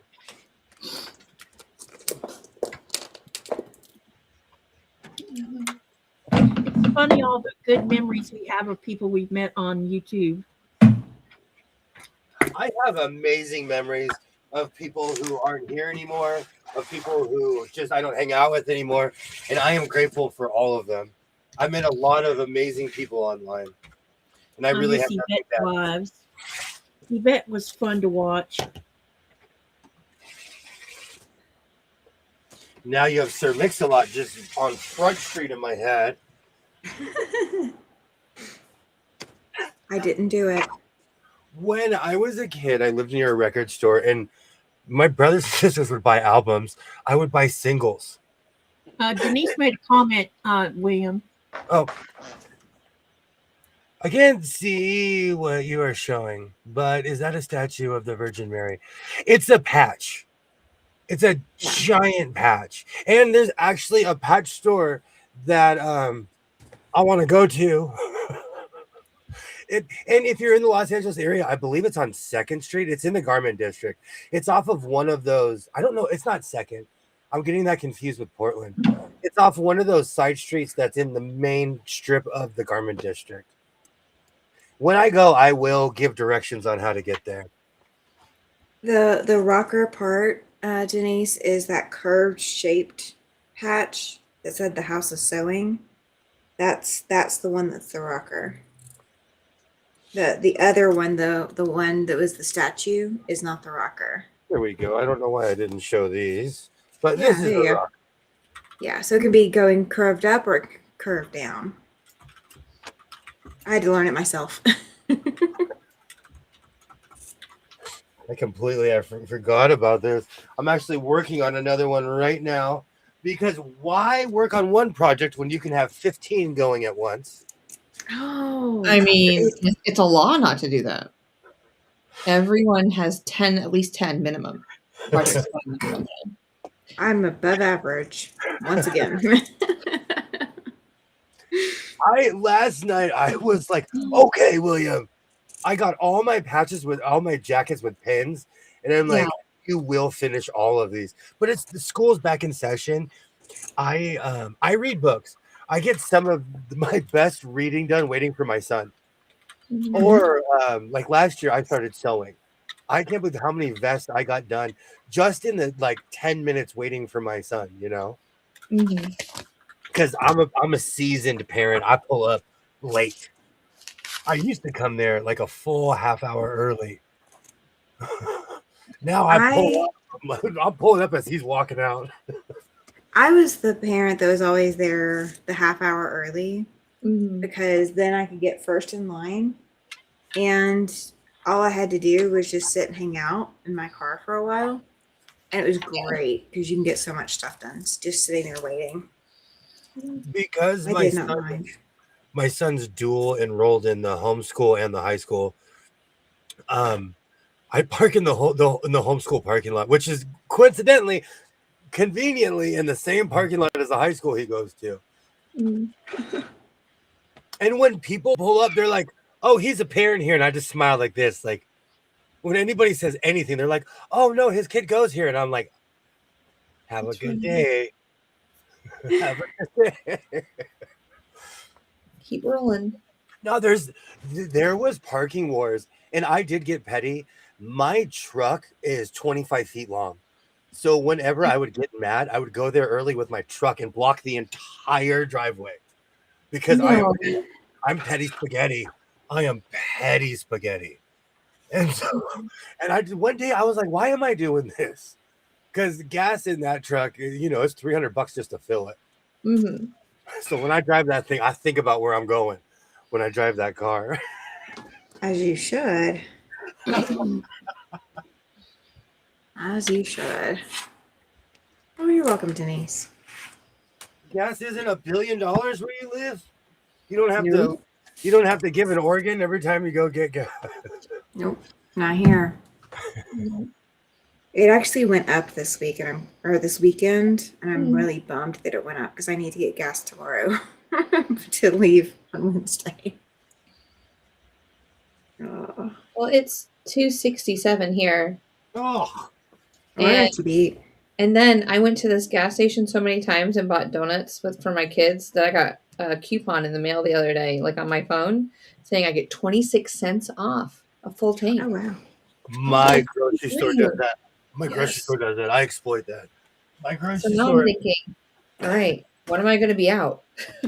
Like, yeah. I exploit them when I come to the States. Any of the gas places that has those discount things where you just have to stick your cell phone in the thing, Yeah.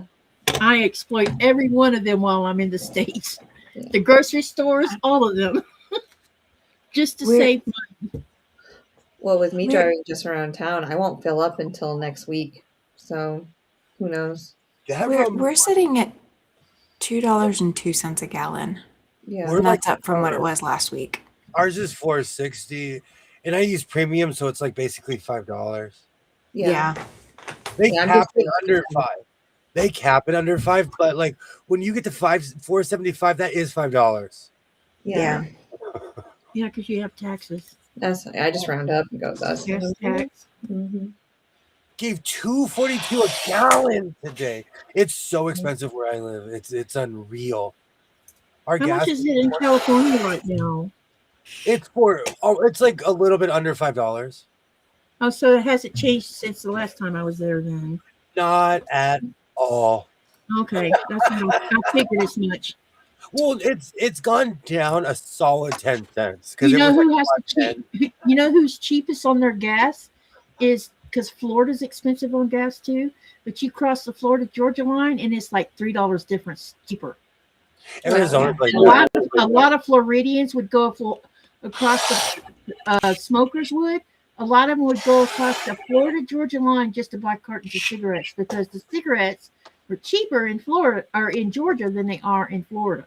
Yeah. back when I used to smoke pipe tobacco, we would order a mass amount of pipe tobacco from Louisiana because they don't have taxes like California. Mm. Yeah.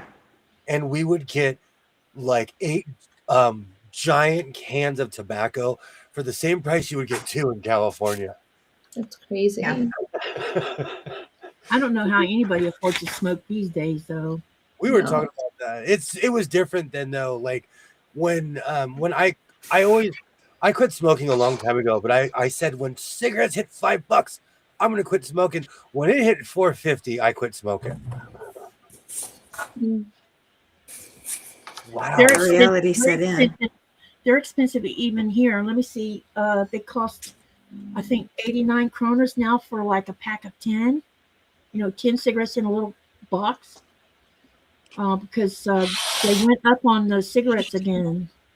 Let me see how much they are in U.S. dollars They're right now for a expensive. package of 10, not 12 like you get it in the States. And Yeah. Denise, if I did not say this earlier, you would have been missed. You have been. Yeah, I was wondering where Denise was at. I didn't see her for a few days. She was I on did. vacation.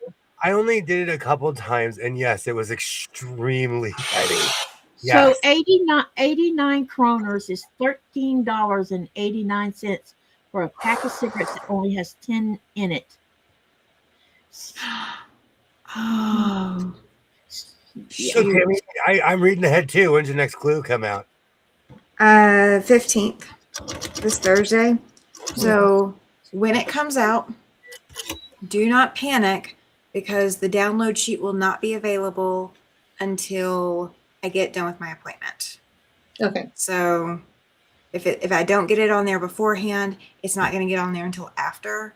So it's going to be like maybe an hour after the live start or after the presentation starts. Hey, I did not have Pam. a choice about time. Hey, So Pam. which so long is this for? Reflections mystery. Oh, My okay. mystery. There you go. Diesel. Oh man, don't even. I have to fill up many diesel trucks. It's a bear of how crazy diesel has become. Do you have like tanks at the shop? Thank you for asking. It's one of the greatest things, funniest stories that ever happened. So we used to have a giant diesel drum on a hill. And during the 07 fire, I almost doxed myself and said the fire. During the 07 fire, I learned something. That diesel doesn't necessarily explode right away. We were at the shop, the fire department, everything around me was on fire. It was like a bad movie. The sky was blacked out. And we all stood there and we watched the fire creep under the diesel. And literally it was kindling under the diesel tank. And we sat there for 45 minutes. And I'm not kidding you. The fire inspector turned to me. He's like, that thing's never gonna. And it went swoosh. And it went out into outer space. And it was kind of spectacular because it shot up and then it exploded. Yeah. Pressure is it burnt for almost an hour and a half. you can put a cigarette out in diesel. Like diesel Yeah. burns slow, you know. Do That you was know? So it Do just you uses know? all that pressure and that heat. was one of the craziest things that ever happened on the property.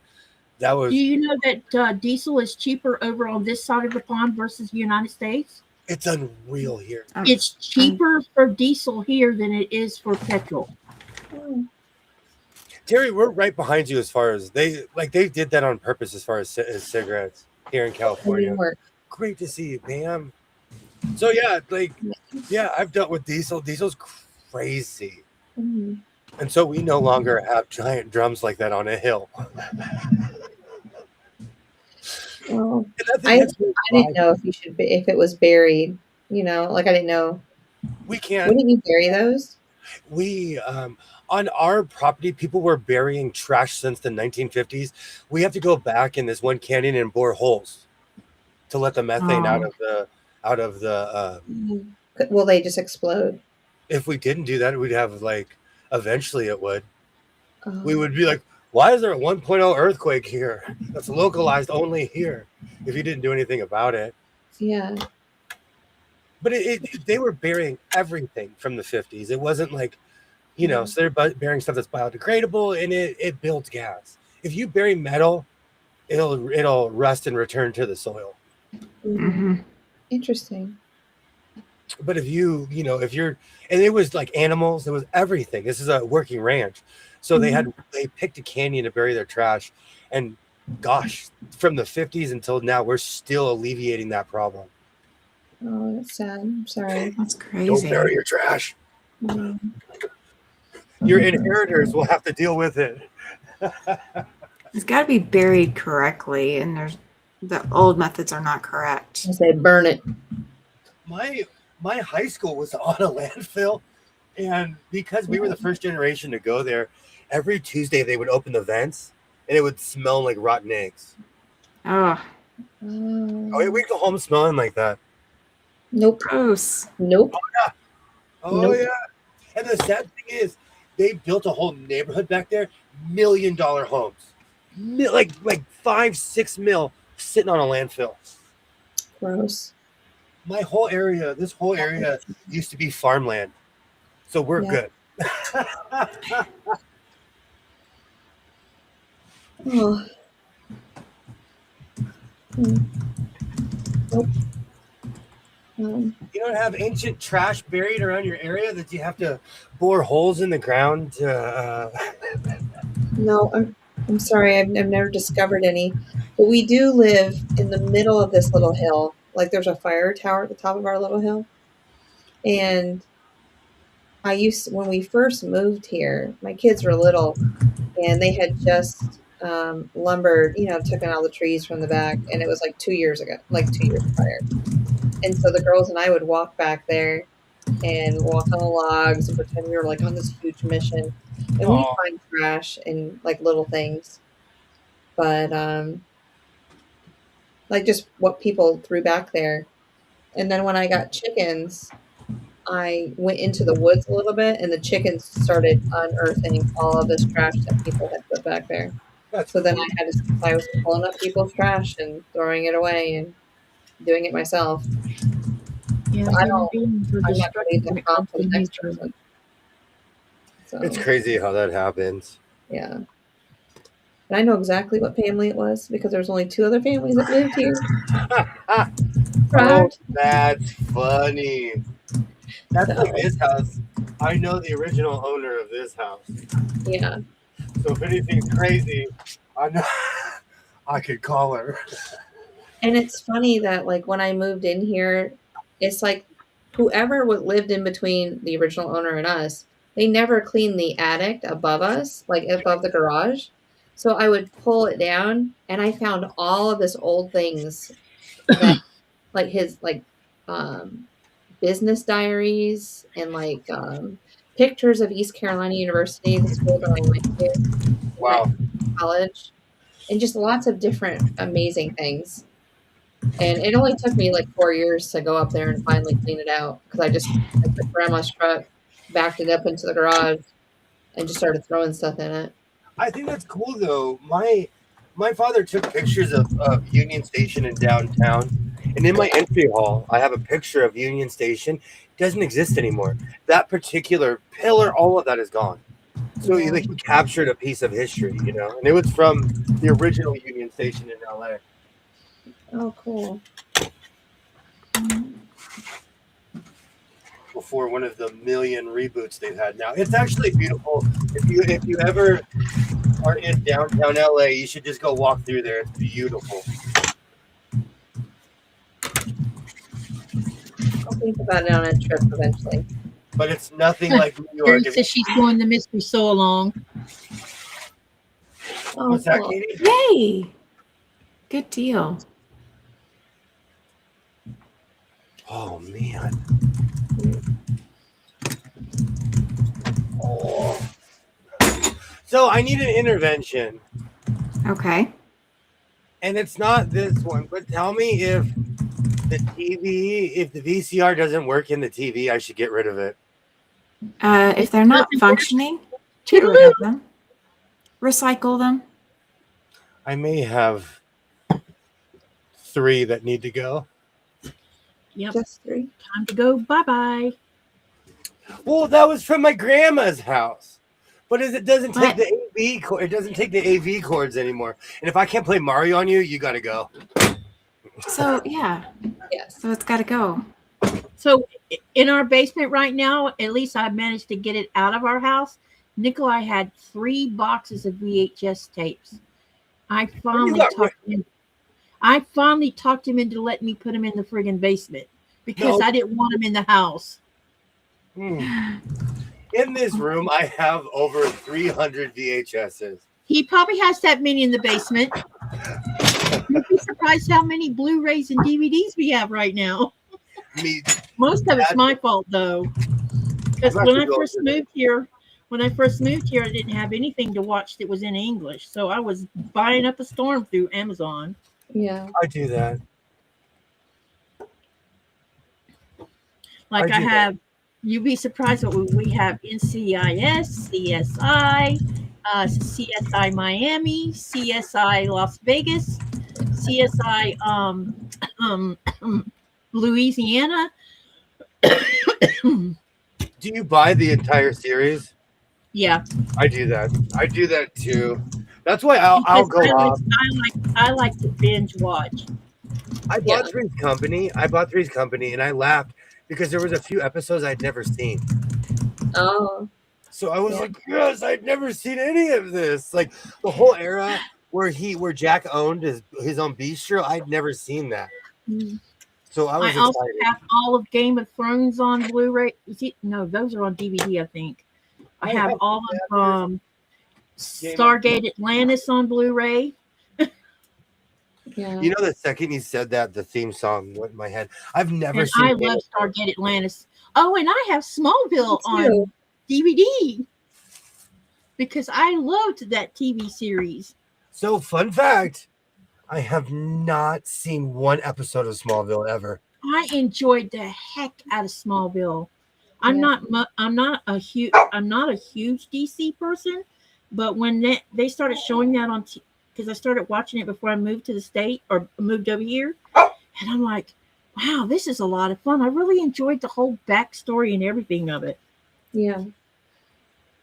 And Tom Weller did a super job playing Clark Kent. It's too bad he didn't, get to be Mr. Superman at some point. The last Inception I watched was with Dean Cain and Terry Hatcher. Who? The Superman with Dean Cain. I don't know which. Is that the one with Christopher Reeve in it? No, it's from the 90s. Okay, so it's the other Superman. Okay. I tell you what. I haven't. Has anyone watched the new Superman movie? Because I kind of haven't, because I'm a little disgusted that they treated Henry Cavill the way they did. So I have not. I have not. Because Henry Cavill did a super job being Superman, and they should have at least let him finish out his the trilogy. And you know what? I think I just put this on the wrong side. I do that. Oh. You know what? But me. Wait, maybe. I don't know. Hang on. I better not panic yet. I said this last week. I'm really hardcore on certain originals, so I haven't seen the remakes. I was offended when I saw there was a remake to Footloose. I was like, grabbing my imaginary pearls, like, what? But you know, every generation gets a new version. When I think of Batman, even though I grew up watching Adam West, I think of Michael Keaton. I think of the first Batman movie that he made with the Prince video, because that was my era. Not every remake works out very well. I agree. I fell in love with the Battlestar Galactica one, but I've tried with a bunch of remakes, and I'm like, this is just terrible. Yeah, sometimes when you are watching that remake, all you can think about is the first one, and either the first one ruins it for all the remakes, or all the remakes ruin the first one. It's one or the other. I agree. And I'm not Oh, go ahead. No, go ahead, Katie. I think the reason I liked Henry Cavill playing Superman so much was because I liked the darker. They went a bit dark with the Superman series, and you had Gal Gadot playing Wonder Woman. The only part of it the only actor that I really had any issue with was I think that they should have chose a different man to play Batman, because I felt like that Ben Affleck failed on that. He doesn't look like a Batman. I coughed when you said Ben Affleck. I remember why I didn't watch that movie, because I don't consider him on my Batman tier. Yeah, he doesn't even look like a Batman. If they were going to do that, they should have used Christian Bale to carry on, because Christian Bale did a really great job being Batman. Terry, I loved those Batmans. I still listen to the Prince songs because he made two. I love that era. Both movies, the first one and the second one. The Footloose remake was it so? I still haven't seen it. And they're trying to sell it to me because I watched the video a bunch because I'm stuck in the 80s. And they're still trying to sell that to me. There's nothing wrong with being stuck in the 80s. I think the 80s was the best decade for music and movies, and I mean the endless things that happened in 1980 or between 1980 to 1990.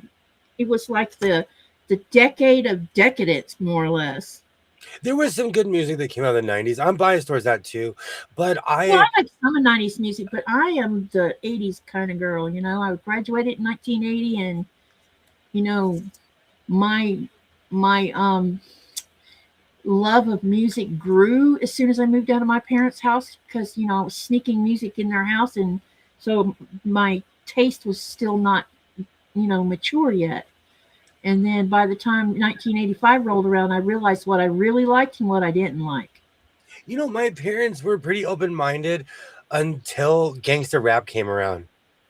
Who? They were, like, just music that was extremely vulgar, and you could plainly hear what they're saying. Yeah. Like in metal, they're just you kind of can't hear it, but if you're listening. But my parents were not ready for that era in the 90s. We were in a church where rock music was considered Satan's music. George Clooney was a smiley Batman. Was George Clooney in the one with Jim Carrey and Arnold Schwarzenegger? Not sure. I loved those terrible movies. They were bad. They were overproduced. They spent $1 billion. You know who played the best face character though? That was Tommy Lee Jones. Tommy Lee Jones batted that out of the ballpark the way he played it. He is good at stuff like that. And the other person that did a super job making it so believable was Heath Ledger playing the Joker. I mean,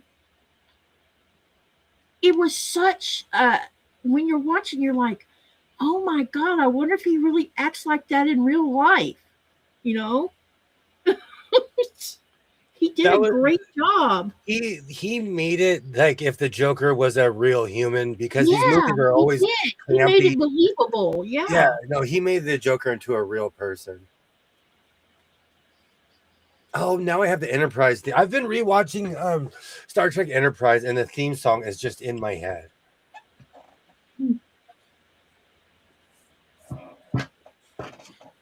Have you watched the one called Enterprise, that TV series one? That's the one I have it on Blu-ray, DVD. Okay, I so the think one with what's his face in it? Scott Bakula, Yeah, you remember where Scott Bakula came from? Quantum Leap. Yeah. When I was a kid, I was obsessed with that show. I watched it every week until I moved out of my parents' house. No lyrics were acceptable, but I couldn't stop rocking to no, I agree. I'm not trashing it. My parents had zero tolerance because they were used to Otis Redding. My father was obsessed with Wilson Pickett. Do you think he was ready for NWA? And I like, don't even know who Wilson Pickett is. Who's Wilson Pickett? you ever heard In the Midnight Hour? I don't know. I'm not sure. You're muted, Tammy. I've heard that song. Sorry. Oh, I love that song.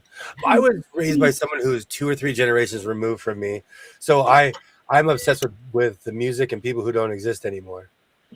Yeah, I can understand that. I mean, my first husband, was 4 years older than me, and so a lot of he was a Beatles freak. He loved Beatles music, but me, I could care less about Beatles music. But put Oh, put some Paul McCartney and some John Lennon music that's just them singing solo. I liked their music. you're making me miss my uncle. My uncle, when we were kids, would get in his car and he's like, "Your music is stupid. This is real music." He put on the Beach Boys. He put on the Beach Boys. And the whole time the Beach Boys were playing, he'd be like, "This is real music." And he'd turn it up. And they'd be yelling over the Beach Boys like, "This is real music." He would fight you over the Beach Boys. I think when I come back to the States, because I'm going to get some stuff out of the storage unit, I think I'm going to send a pallet home. But one of the things I want to do is pull out all the Beatles music, all of the Elvis Presley records, because these are all on vinyls with original covers, and a couple other records that he had, and I'm going to find somewhere to try to see if I can't get them sold. Because I don't care to have them. Huh? I don't know if they have shops like here. We have places that buy old music, but I don't know if they do that anymore. Land of 1,000 Dances, Wilson Pickett, absolutely. I grew up on that. I grew up on Wilson Pickett, Linda Ronstadt. I could sit here all day and name the stuff that my parents listened to. Linda Ronstadt made great music. And my parents were obsessed with folk music too. So I grew up on Jim Croce, John Denver. That's why I still think when Nikolai was on the live the other day, he brought up Soggy Bottom Boys, and I'm like, who is that? How he knew, I don't. And I guess it's from a movie that George Clooney was in, and it was called The Soggy Bottom Boys. I have that soundtrack. When I heard the sound, he has a soundtrack too. That's why he was talking about it. And when I heard the music, I'm like, oh no, let me cover my ears. That entire movie is based on the Odyssey. Oh, really? I love that movie. I have it on, again, Blu-ray, DVD, and I have the soundtrack. They meet Robert Johnson. That's a good movie. That's such a good movie. I grew up listening to Bill Haley and the Comets, Rockin' Robin. Oh, that song would be in my head all night. Oh, I love that movie, Happy. I love that movie. You had to go and do the Rockin' Robin, really? Rockin' Robin. Tweety. Now I have the Michael Jackson version in my head because I've been watching the Carol Burnett show. Oh, you're evil. You're evil. I'm gonna dig that CD out tonight. I have that soundtrack. Man, that reminds me of road trips across the country. That, and I don't know why, but whenever I would go on long trips, I would put on Steely Dan. Oh, like a rock. that's good music too. Steely Dan music is nice. And so to me, Steely Dan is road trip music. Yep. We listened to whatever top 40 music was being played and the B side while bingo and Friday night. Oh, that's awesome. Hey, Brenda. Hello, hello. Welcome in. Hi, Welcome Brenda. in. Hi, Brenda. Can you hear Hi, somebody Brenda. over here talking? Oh, I hear that little girl. He's like, pay Snoopy attention for to me, Snoopy. Mom. Oh, my Do you want parents. some Mama My parents called me Woodstock because of my hair, because I looked like Woodstock. Oh, Nora. So I have a soft space for Woodstock. Yeah. That was my original nickname because I was little and I had a curly fro just like Woodstock, and I didn't talk. Oh, brother, we're out there. See, I can't say that because of my speech impediment.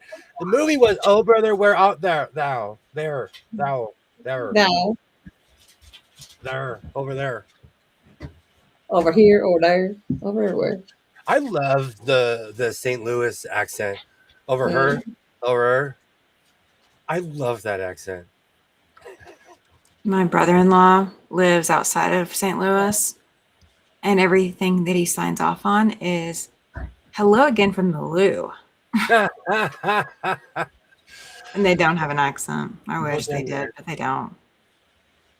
Oh, Pearl Jam and Eric Clapton. I love those two. And that's where I got all that from, was that whole era when I got introduced to. Okay, hold on. In 1814, we took a little trip along with Colonel Jackson down the mighty Mississippi. We took a little bacon and we took a little beans and we fought the bloody British on the town of New Orleans. Fired our guns and the British kept it coming. Wasn't as many as there was a while ago. Fired our guns and they kept it running all the way from Mississippi down the way, all the way down to Mexico.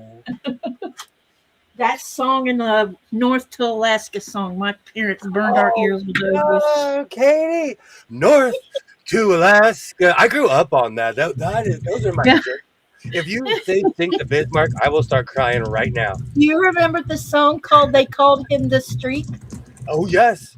Oh That yes. song was actually written about a real person who was jaywalking naked across interstate. I think it was either Interstate 75 or I-4. I don't know which one. Yeah. The year was 1941. The battle just begun. Come on, Johnny Horton. Is that Johnny Horton? Sink the Bismarck. It is a Bismarck, but I don't know who sang it. And then there was American Pie that came around that same time too, I think. Oh no, that whole stuff. I have all that on vinyl. Yes, it was Horton. I know a lot of Horton. That's where I got P-Row from. I can't go see my gal because there's a hole in my P-Row is one of the greatest songs of all time. There's a hole in my P-Row. There's a hole in his P-Row. Hole in my P-Row, so I can't go see my gal. I love that song. I feel that song. I don't own a P-Row, but there's been a hole in my P-Row a couple of times. Oh boy. I grew up on Motown. Also, my parents were into musicals, so I know all these songs, and my brothers were older. I love that. Ray Stevens, too. Absolutely. Yes, Ray Stevens. Lots of Ray Stevens. I had so many cassette tapes of Ray Stevens growing up. I have the entire works of Confederate Railroad, Conway Twitty, like every song. Oh, whoops, sorry. Maybe we should bare our souls. The Mississippi Slow Revival.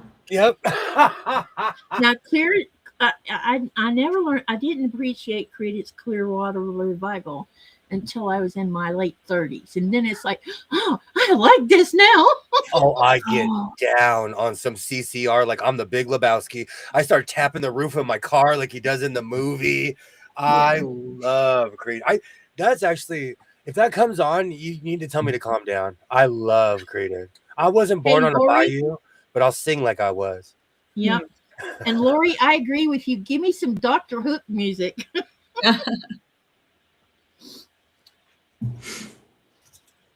Dr. Hook is another favorite cover of the Rolling Stones. Do you know what's so sad? Such great music. Terry is bringing up something that kind of hurts my feelings, and I'm saying this to be funny. Vegas has phased out the Rat Pack and Elvis. I don't even know who the Rat Pack is. Joey Bishop, Sammy Davis Jr., Frank Sinatra, Oh, is Dean that Martin, why are they called that? because they were mobsters who took over the movie industry in Vegas. They were real life gangsters who, like, if you see the way Joey Bishop speaks to people, you can tell that no one messed with him because Yeah. he had this very confident way of speaking to people. And that man would not back down. Like, oh man. Joey Bishop, actually, I'm a fan because I grew up with records in the house. Dean Martin, Frank. Sons of Kate Elder is one of my favorite movies. Dean Martin's in that. They always say later in life that he was pretending to be drunk. I think they were just covering for him. But those, like, it's just sad that they're phasing them out of Vegas. When I was a kid, Maybe they're phasing them out because they're not making money off of them anymore. It's just sad. People don't know who they are. Yeah. You got a younger generation that's like, that's boring. In my million trips to Vegas, I've only seen one Elvis impersonator, and that was that one day I was up at 5 o'clock in the morning and took a picture in front of the sign when no one was there. Yeah. I'm like, I've never seen one. But I've only been there twice, so it's not like... No, but back in the day, you would see a million Elvi. Yeah. They were like deer. You would see nothing but the giant hair and the jumpsuits everywhere. I never have got the fascination of why everybody was so fascinated with him. He and Peter Lawford. He was Vegas for a while. Back in the day, Vegas, in the 70s, Vegas was called the entertainment capital of the world. I don't know. Maybe my parents burned us out on it because none of us kids really cared about his music. Yeah. My parents were obsessed with old movies, and I've seen every Elvis movie that he's ever made. Twice. Even all the Westerns and stuff? Every single movie that he's ever been in. I have I'm like looking up like you can see it. I have a ton on VHS too.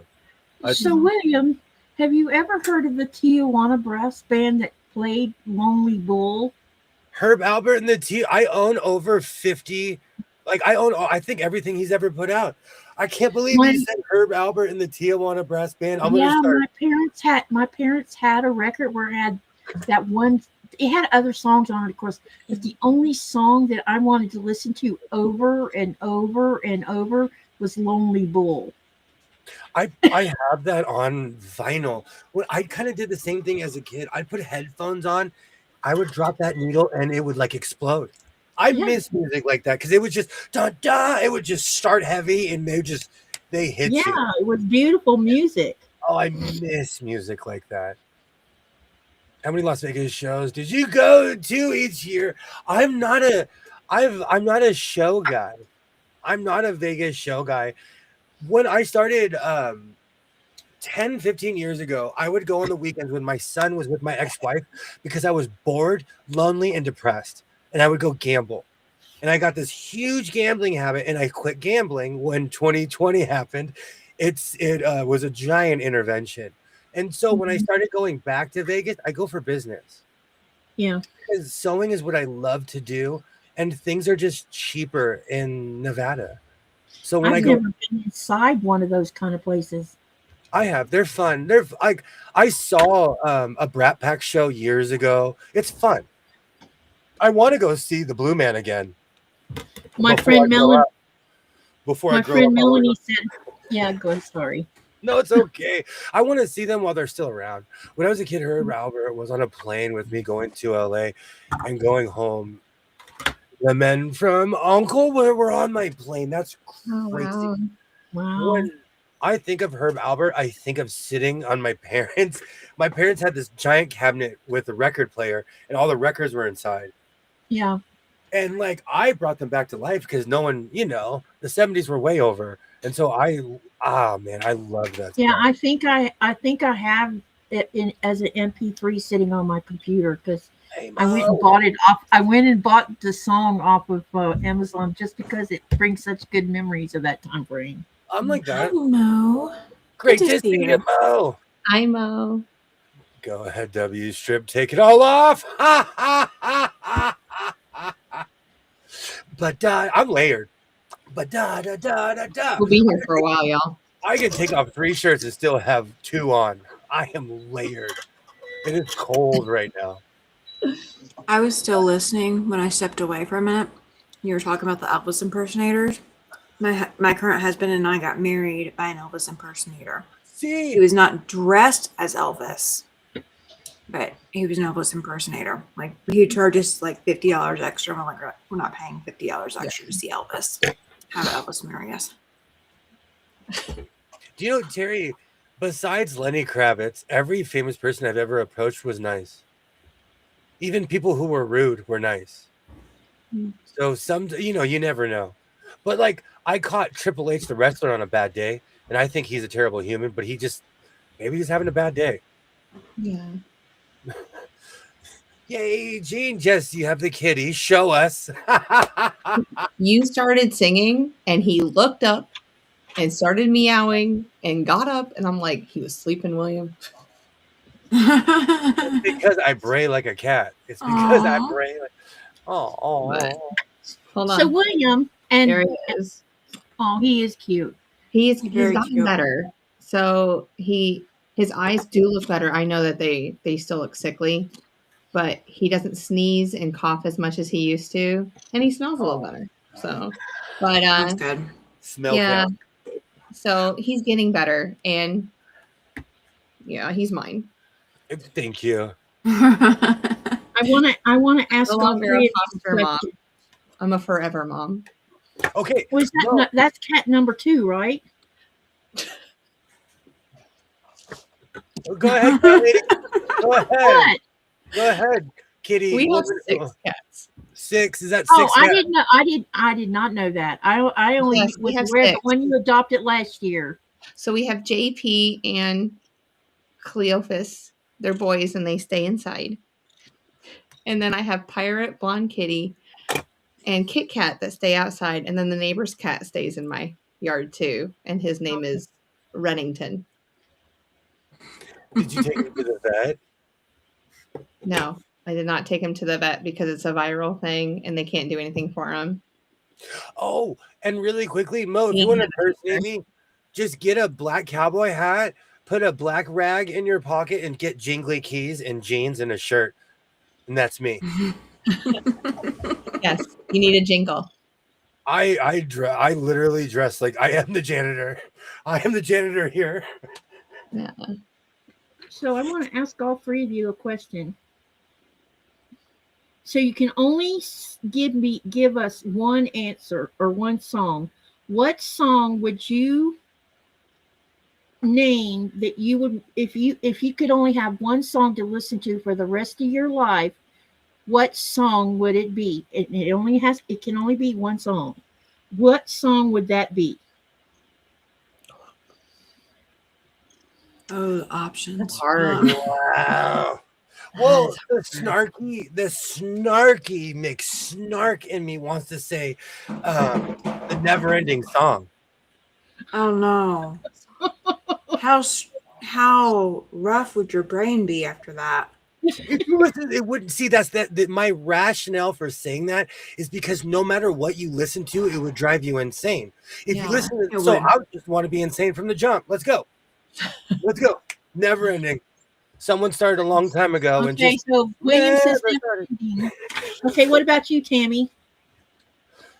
This one's gonna come out of left field because I don't know if any of you guys listen to steampunk at all. Who? Steampunk. It's a genre of steampunk. music. Yeah, I know steampunk. Abney Park released a song called Dear Ophelia. And Yeah.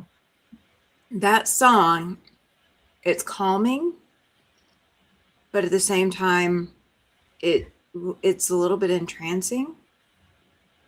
And, if I'm going to go crazy by listening to a song and repeat, what better song than Ophelia? Okay, what about you, Jess? Oh my word. Could it be just a station? Mm-mm. Oh, Nope. season- Okay, one song. One song. Lori, that's a good one. Yeah, I agree with Susan's Lori. a That's a fun, good yeah. one too. I don't know. I really don't know. Not at this moment. There's just too many. Like, I'll tell you, like my son was obsessed with Buzz Lightyear, the television show. I went and bought him the pilot and everything. If I hear the music, I'll run. Get the white goats. He watched that over 100 times, like every episode at least 100 times. So I know what mine would be? What's that? Mine would be "Come Sail Away" by Styx. that's a good one. I could listen to that all the time. Yep. Could we listen to each other's songs? What's that? Huh?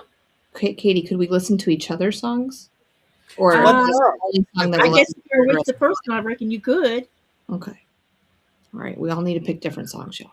Whitney Houston's version of the Star Spangled Banner. Interesting. I know someone who was there that night. And let me tell you, when Mike Jack came out, people passed out. And I don't care what anyone says. You're not famous unless people pass out when you walk out. Mm. He stood there. What? Michael Jackson popped out of the middle of the Rose Bowl and did this for 30 seconds, and people were passing out. Oh my word! Oh my gosh! Mike Jack. The he definitely song, was a force of his time, for sure. The song that I will absolutely turn it off. And if you make me listen to it, I will I will run the car into whatever, if it comes on the radio, is No Sleep Till Brooklyn by Beastie Boys. I cannot stand that song. I'm not a Beastie Boys fan. Sorry.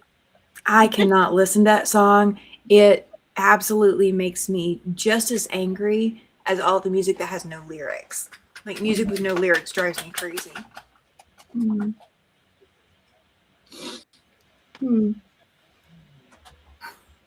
Everybody get quiet now. Yeah, I have another question to ask. I just got down to one song. Okay, here's my next question. I know you're like, why you got random questions all of a sudden? No, please keep going.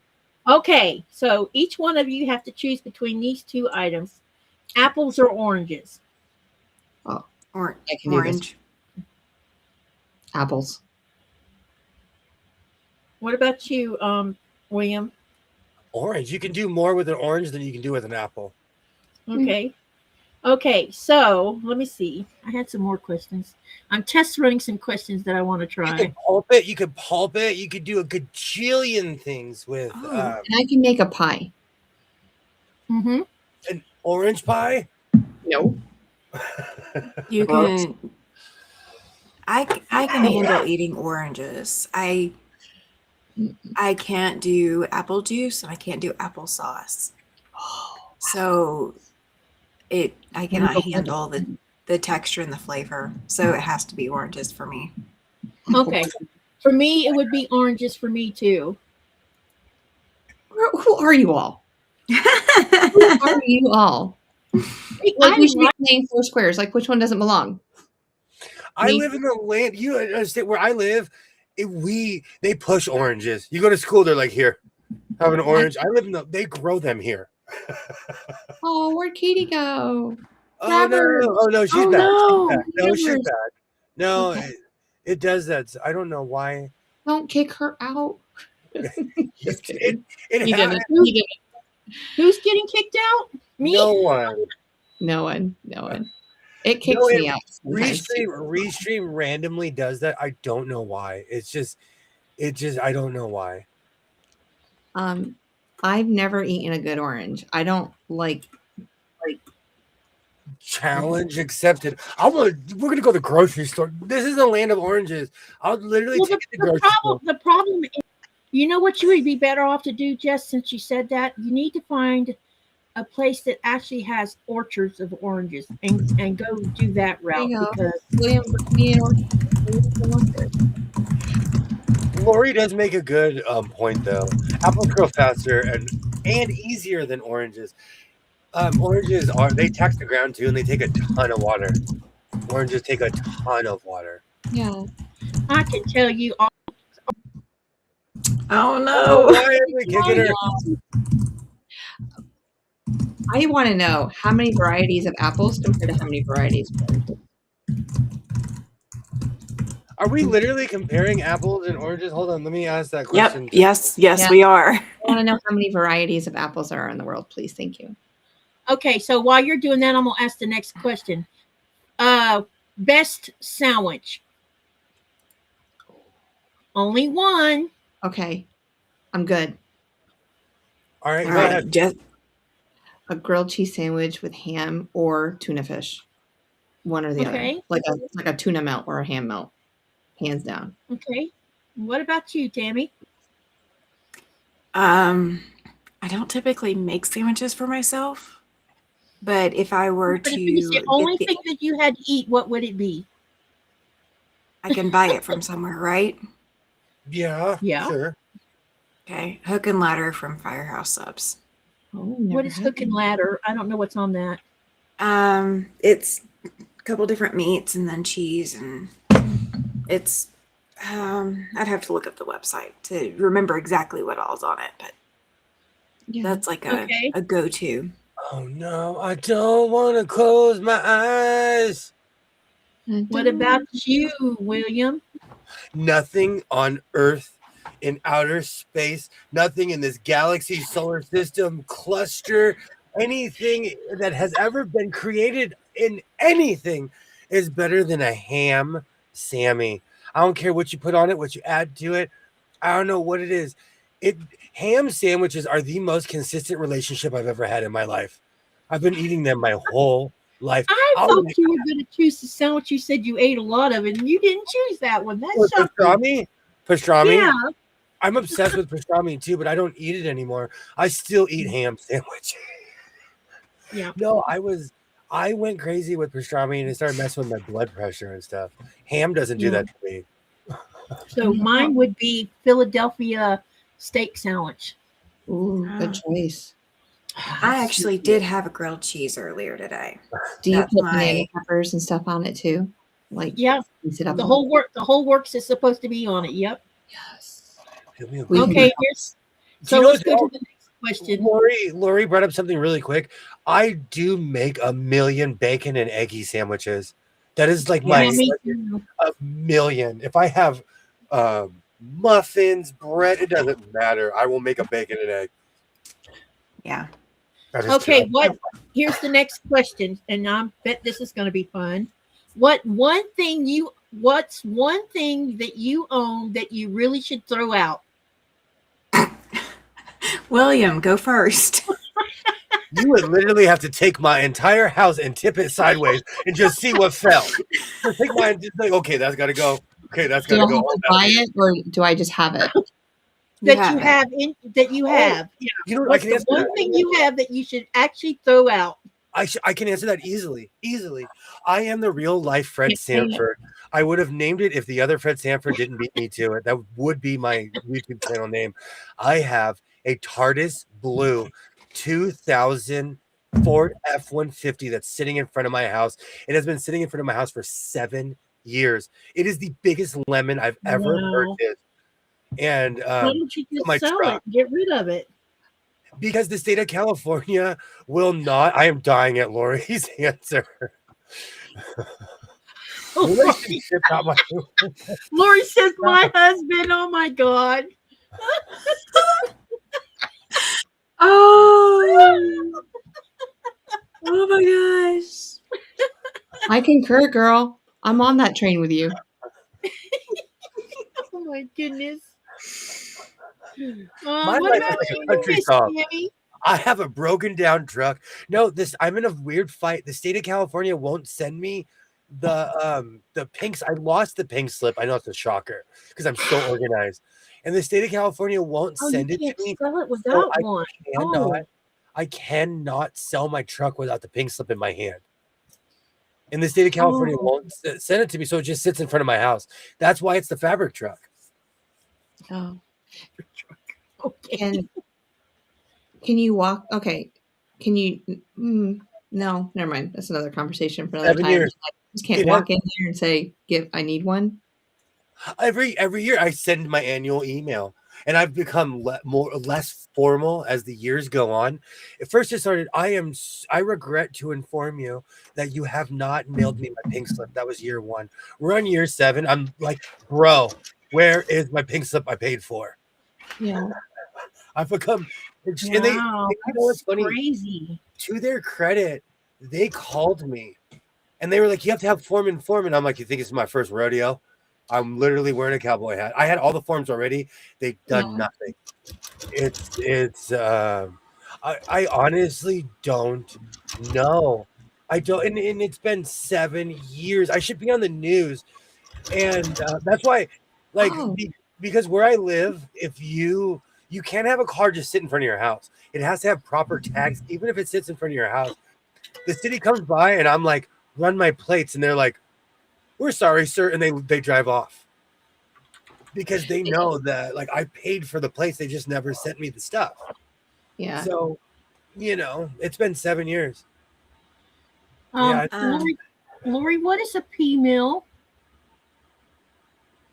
She put um, pea mill, bacon, and egg with cheese and mayo for a sandwich. I don't know what Is it pea peppermill? meal Maybe is. peppermill bacon? oh, that's some good stuff. Sell it for parts. You don't have to pawn it off to someone. The transmission is and that's the other thing. I'm honest. I'm honest. Can you sell Anytime it to a junkyard and get it over with? He couldn't get the money from a junkyard. that's the pride. And my pride is because I want to at least retrieve half of what I paid. And it's a Ford. If somebody like cared enough, they just have to fix the transmission, which is complicated. But then you'd have a brand new truck. But like I don't have the moxie anymore to rip it out. All right, we're waiting It's a on Timmy's Canadian. answer. It's a Canadian thing. I have honestly been thinking about that. Like everything that I could have thrown out, I already have. I've got a pile of stuff that is either listed on Marketplace or Craigslist, and I'm going to have some garage sales this upcoming spring once the weather warms up. But I don't really have anything to throw out now. Like, I mean, maybe some like old paperwork. That'd be about it. But it needs to be shredded first. If I I had don't. to take something out, it would be paperwork to shred it and throw it out. I mean, that'd probably be the only thing because I am one of those people that throw out stuff or I recycle it or whatever. I don't. I mean, I in my sewing room, I have lots of stuff, but some of it's for like a very special use or something like that. Yeah. I'm a hoarder. I throw away nothing. I'm a hoarder. I'll admit it. Like I throw nothing away. So in my storage unit in a file box, I have every check stub that my first husband ever got when he worked for which started out as Arrow, then it turned to Timco, and then after he died it turned into oh heck, what was the name of it? Heiko, and now it's something new. But anyway, that dates all the way back to 1985. Wow. Yeah, that's a little excessive. And You guys tax are making me hungry. stuff that we filed dates all the way back before that too. Okay, it sounds excessive, Tammy, but as someone who got audited, I will never forget the IRS's face when they were like, "You have receipts?" I said, "Come into my pleasure room," and I gave them years That's of why I receipts. And they were like, yeah. they were like, "You are the most disorganized human I've ever come across, but you're honest." Every sewing machine, I saved every receipt, and when I got audited, they were like, "This doesn't happen. You're not going to jail." They're like, "This does not happen." Well, like my paperwork stuff is like duplicates of stuff, like copies of copies of copies of stuff. When my husband and I got together, he is one of those that when he can't find something or when he thinks he finds the original, he makes a copy of it And so we have the copy, and then the original's in one location and the copy's in another. But then he lost where he left the copy. So he pulls the original and makes another copy. So at one point I was filing paperwork and trying to like figure out where to put everything because we only have a limited amount of space. And I found 10 copies of the same form that he had filled out while he was in the military, which, you know, That's it would pretty be normal fine. for military stuff, though. Well, but it was all, he had one original copy, but then he had made multiple extra copies. I still have all Um, of my copies from divorce court. It's literally an entire file in my filing cabinet. I oh, can't yeah. remember. No, I can't remember if I gave the kids their dad's military records or not, but I had all of that. It's probably sitting in the storage unit more than likely. Lori, yeah, I mean, Lori, good. this is the reason why I stopped selling stuff online because it goes in waves. Like you'll think that you're the next Howard Hughes, you're selling everything, and then 7 years later you still have 700 comic book. Ask me how I know. I finally sold. So my cutie frame had been listed on Marketplace and Craigslist for a good 9 months. It finally sold. So it's finally gone. But it took forever to find the right buyer. Yeah. So I got tired I of mean, that. That's why I got rid of my eBay account. I got rid of all of that, and I got so tired of that. I finally made the decision that I'm going to sell my saddle when I get back to the States. Finally feel okay about selling it. Mhm. And I won't have any trouble selling it. I mean, I bought it brand new and I took good care of it. Oh, it'll get most saddles now are made cheap, so it'll sell. It'll Yeah, sell. because it was an expensive saddle. I paid Oh, $650 for it. oh man.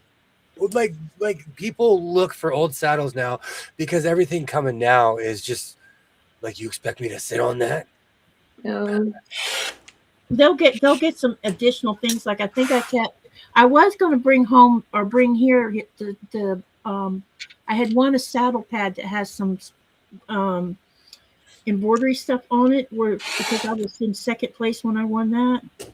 And I got to thinking, well, that pad is heavy, and went and weighed down my suitcase. I might as well just let someone use it on their horse, and because I have two breast collars that I kept along with a headstall from where I had won things with him, and now he's gone. So Oh, to go back what Terry said, I keep and I got this from my job.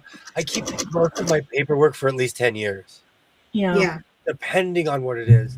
Certain things I'm like, I'm gonna keep you forever. See, I don't know what the limitation is over here as far as Greenland's taxes and stuff, because you know what, they do our taxes for us. And they send us we used to get it as paper format, but now we get it in a special lockdown kind of account that we have to go through the bank to get to e-box to get to that. Yeah, exactly. And then you print it out and you look at it and you verify whether everything's accurate on it. And if it's not, then you go up to the tax office. But if it's accurate, then it goes through and you know how much you're going to get as a refund in September. Yeah. So I want to ask some more questions before we get too deep in stuff. No, go ahead. Go ahead. Okay, the next question is favorite action movie. I'm out on this one. I don't watch action. I don't watch enough movies. Not even when you were younger? I don't.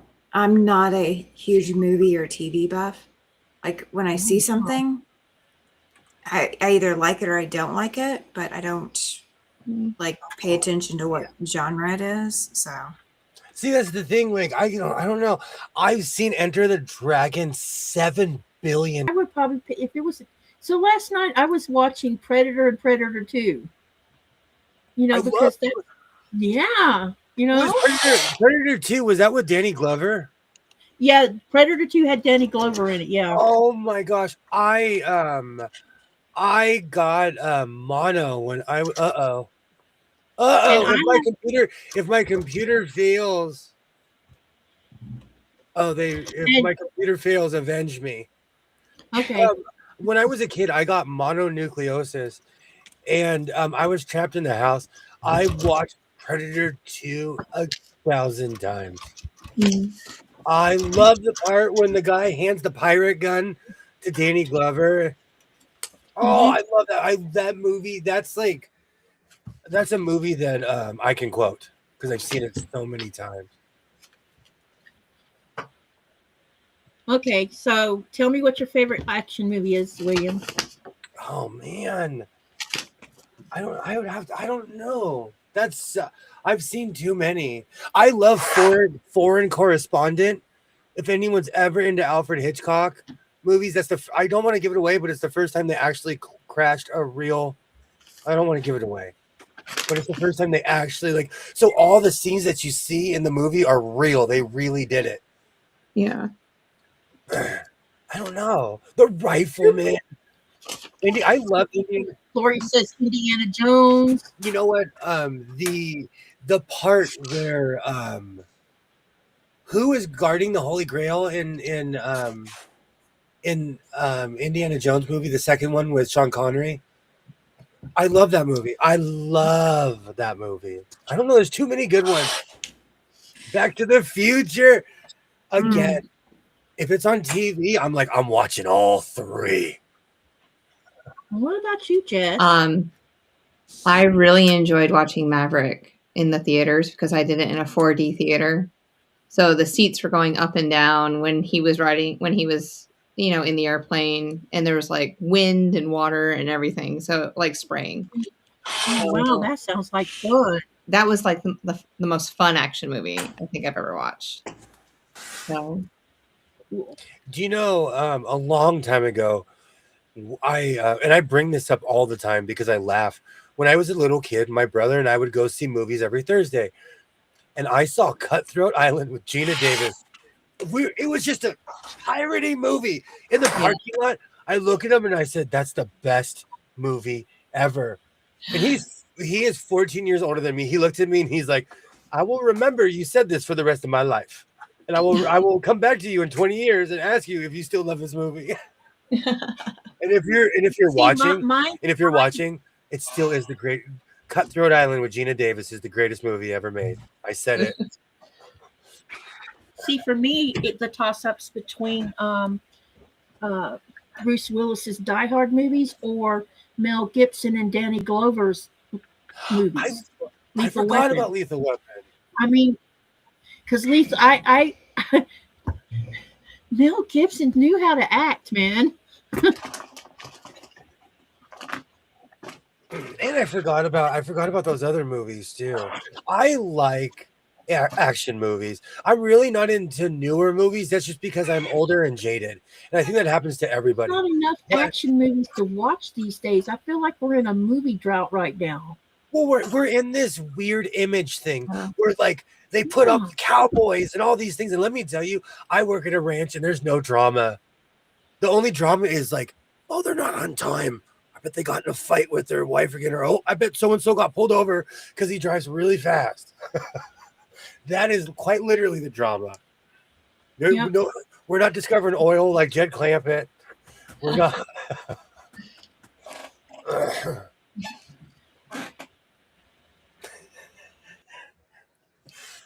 You got me. I forgot about Gina. Okay, I'm going to see if I can ask enough. All right, have you ever asked someone for their autograph? If you have, who was it? Nope. Disney World. We went and saw all the Disney princesses, and I got all their autographs. I have a bad one. I have a really bad one. I met Chris Benoit, the wrestler who went crazy. I met Chris Benoit. No, I don't know who that is. I went to WrestleMania 2000, and when you go there's what's called the experience, and there's all the wrestlers on this weird set. And I had a yearbook. I still have the yearbook. It's in my memory box.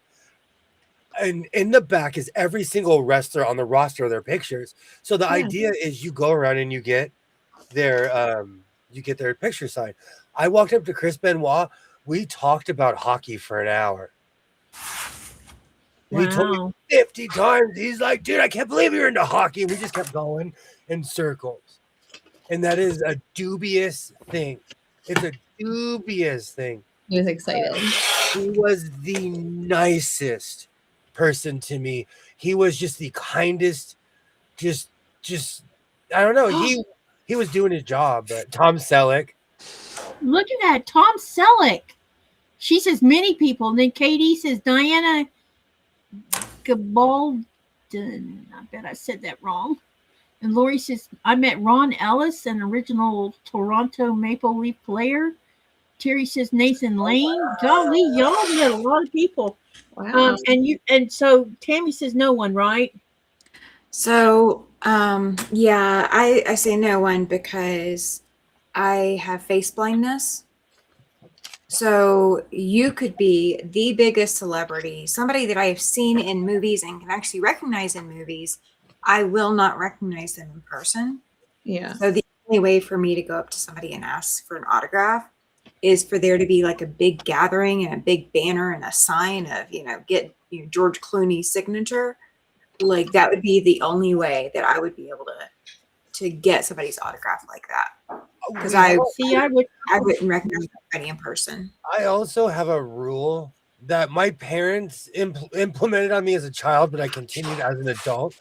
I grew up around a lot of famous people, and I was told to leave them alone, to not gawk, to not let them live their lives. Yeah. And so I'll treat a famous person like they don't exist, and not even to be mean, but it must be a beautiful thing to be treated like everybody else when you're not. Yeah, exactly. So I was too shy, so I would have never approached anyone. And the only reason I actually have a signed record album is because our friend happened to be living with Bo Diddley, and when he gave me a copy of his latest album, he says, "Don't you want me to sign it?" And I said, "You'll sign it?" He says, "You've never done this before?" I'm like, "No." He's like, "I'll sign it." And he did. He signed it. That's awesome. I've never walked up to anyone cold. Like the whole WWF thing, like that was like I went to an experience, so they were standing there waiting to sign stuff. Yeah. And much like when I met Mark Hamill, no one was in line to talk to Benoit. So I walked right up to him like with confidence, like, "Hey, hi." But you know what? If I had a chance to say if there was someone that I'd want to sign all of my albums, it would have to be all of the original singers of Styx, because of the fact that I own all their original album covers. Oh, that's who I want to sign albums. I worked for a steakhouse, and Stevie Nicks walked in. She's so cool. Her and all of her friends, they had a great time. Let me show my face. They trashed the place. Oh no. Not rock stars. They just left all their stuff out there, kind of slobbish. So, but they drank like $2,000 worth of liquor. They paid their bill. I'm not going to talk trash, but I was unimpressed. And she was nice. She wasn't rude. She wasn't mean. They were all real nice. They were slobs. Yeah. I love her music. Me too. So that you never to mention Lenny Kravitz again. You know what's really funny? I got shushed by Lenny Kravitz, and I did fan out on him, and he shushed me, and I screamed, "I'm a grown man, Lenny." I did. Geraldo Rivera? Wow. Golly. I can't name. You met Joe Biden? That's cool. He was president. I took my mom to Phil Donahue's show. Oh, and that's awesome. You know who I would like to meet is Stephen Colbert, man, because I really like him a lot. I was he's cool. Diana. Yeah, it's going to be sad when in May when there's no more Stephen Colbert show. I haven't watched late night television. Oh man, he's the only person that's ever made me laugh as much as I laugh when I watch him. Yeah, he's hilarious. And I watched him during the, when we were all locked down and he was doing his live shows from his house. That had been the first time I had ever seen him actually ever.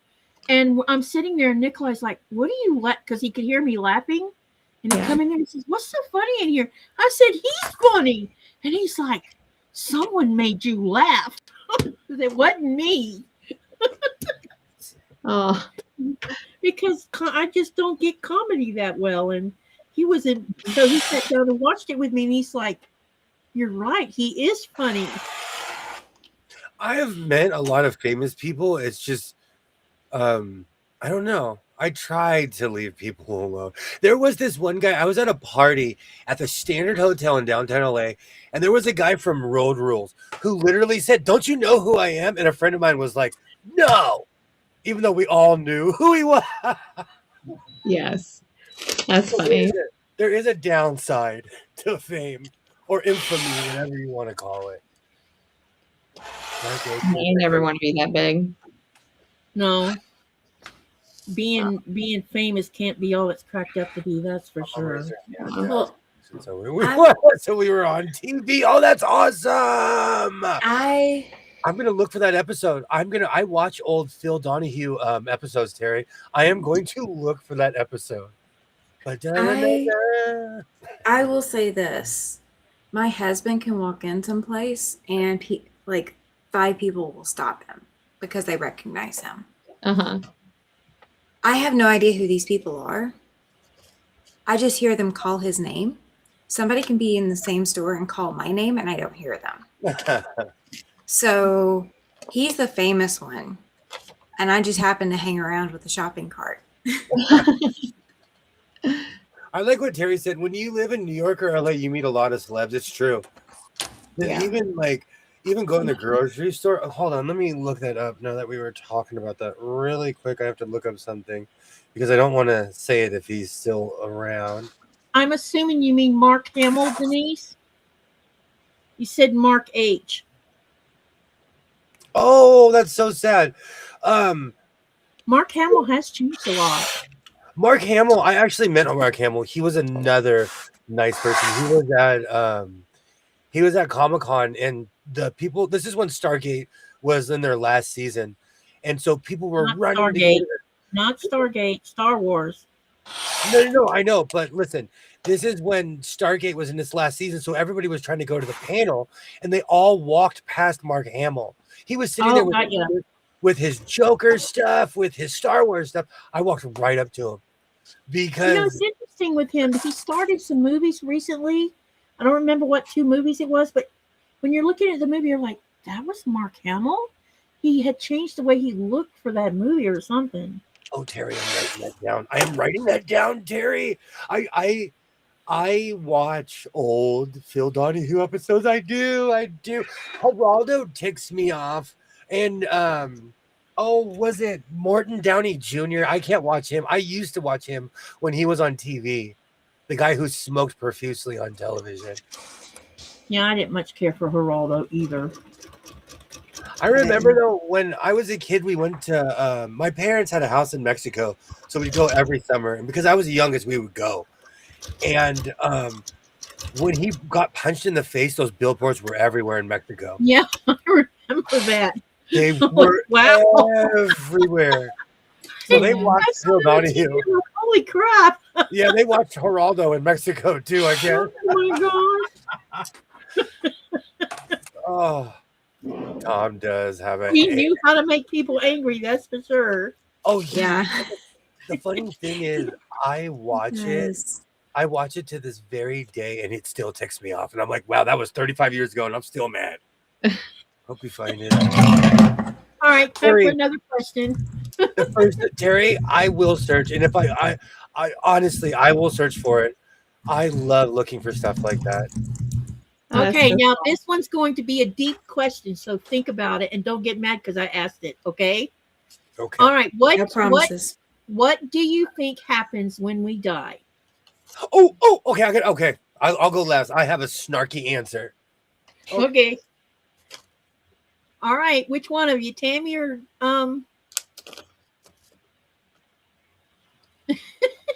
Y'all aren't saying nothing. Come on. Oh, hold on. So what's going to happen when we pass on?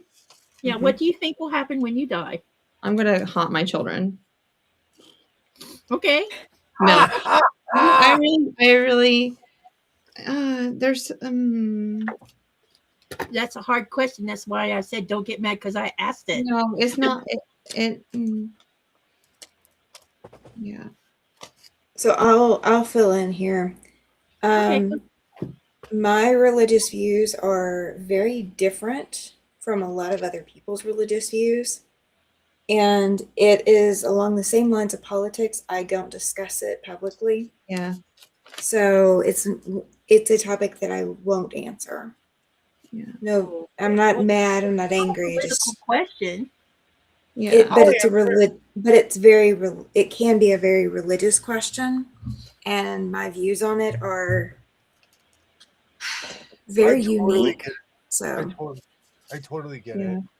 I have a Harpo Marx Groucho kind of answer. Okay, So, go for it. Go for it then.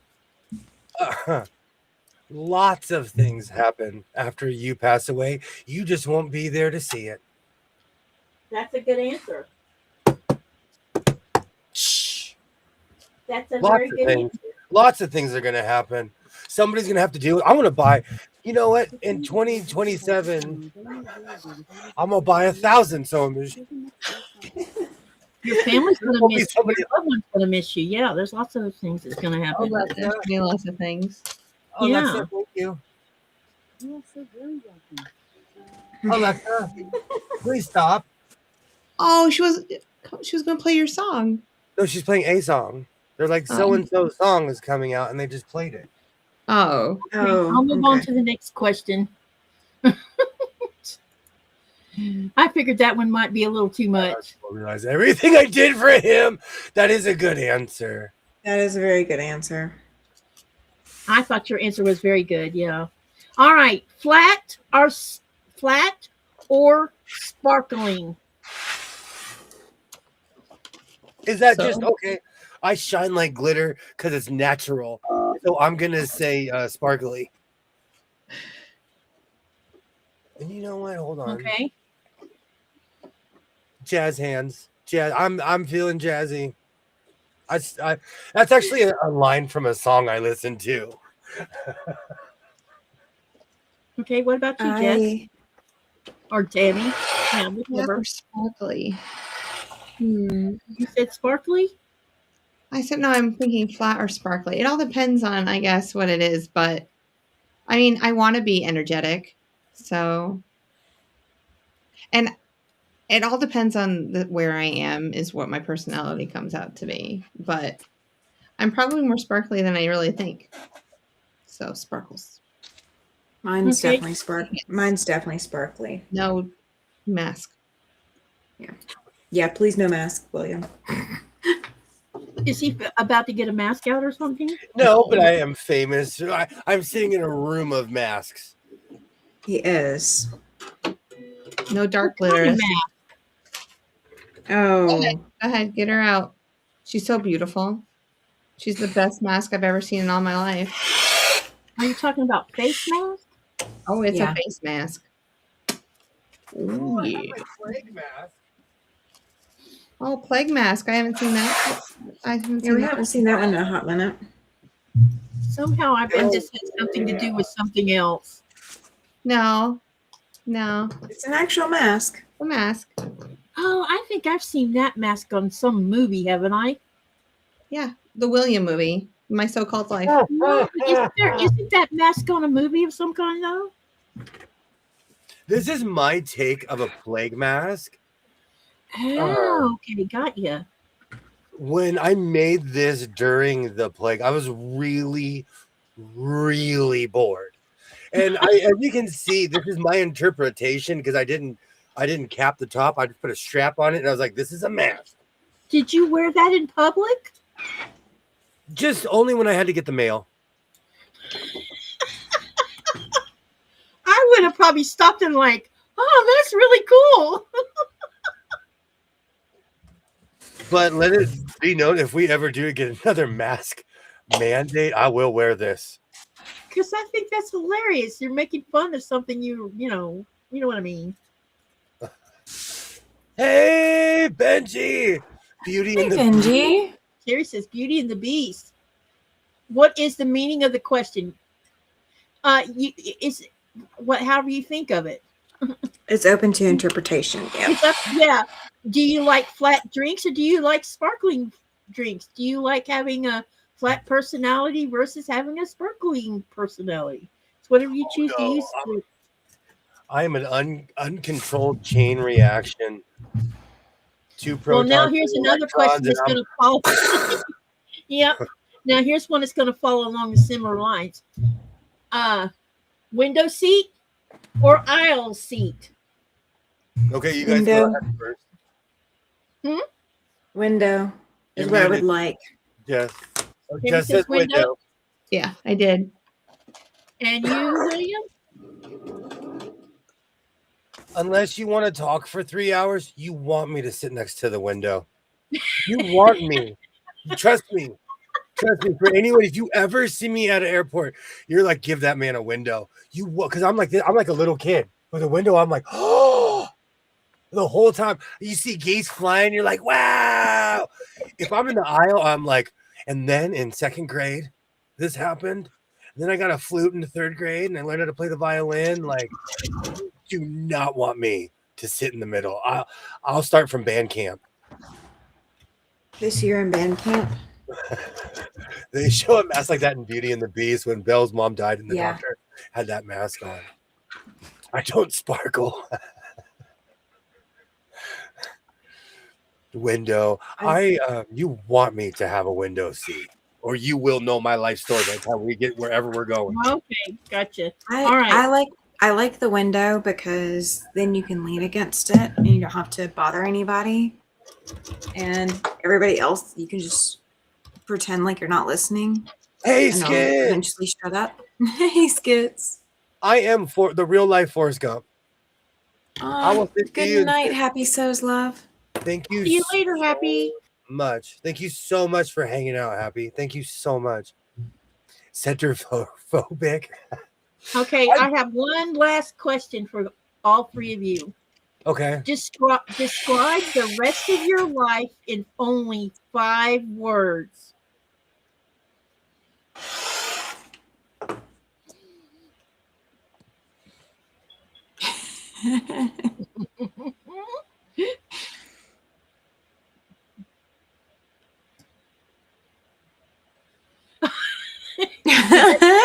My life? Okay.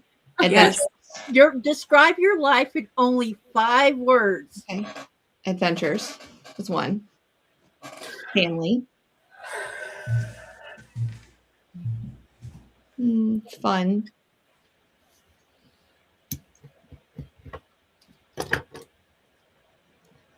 Loves and hugs. Is that 5? Oh no, was it? No, that's 4. Oh, it's 4? You need one more. Food. Okay. All right, William. I saw sibilance. Okay, my soul siblings. Okay, good job, William.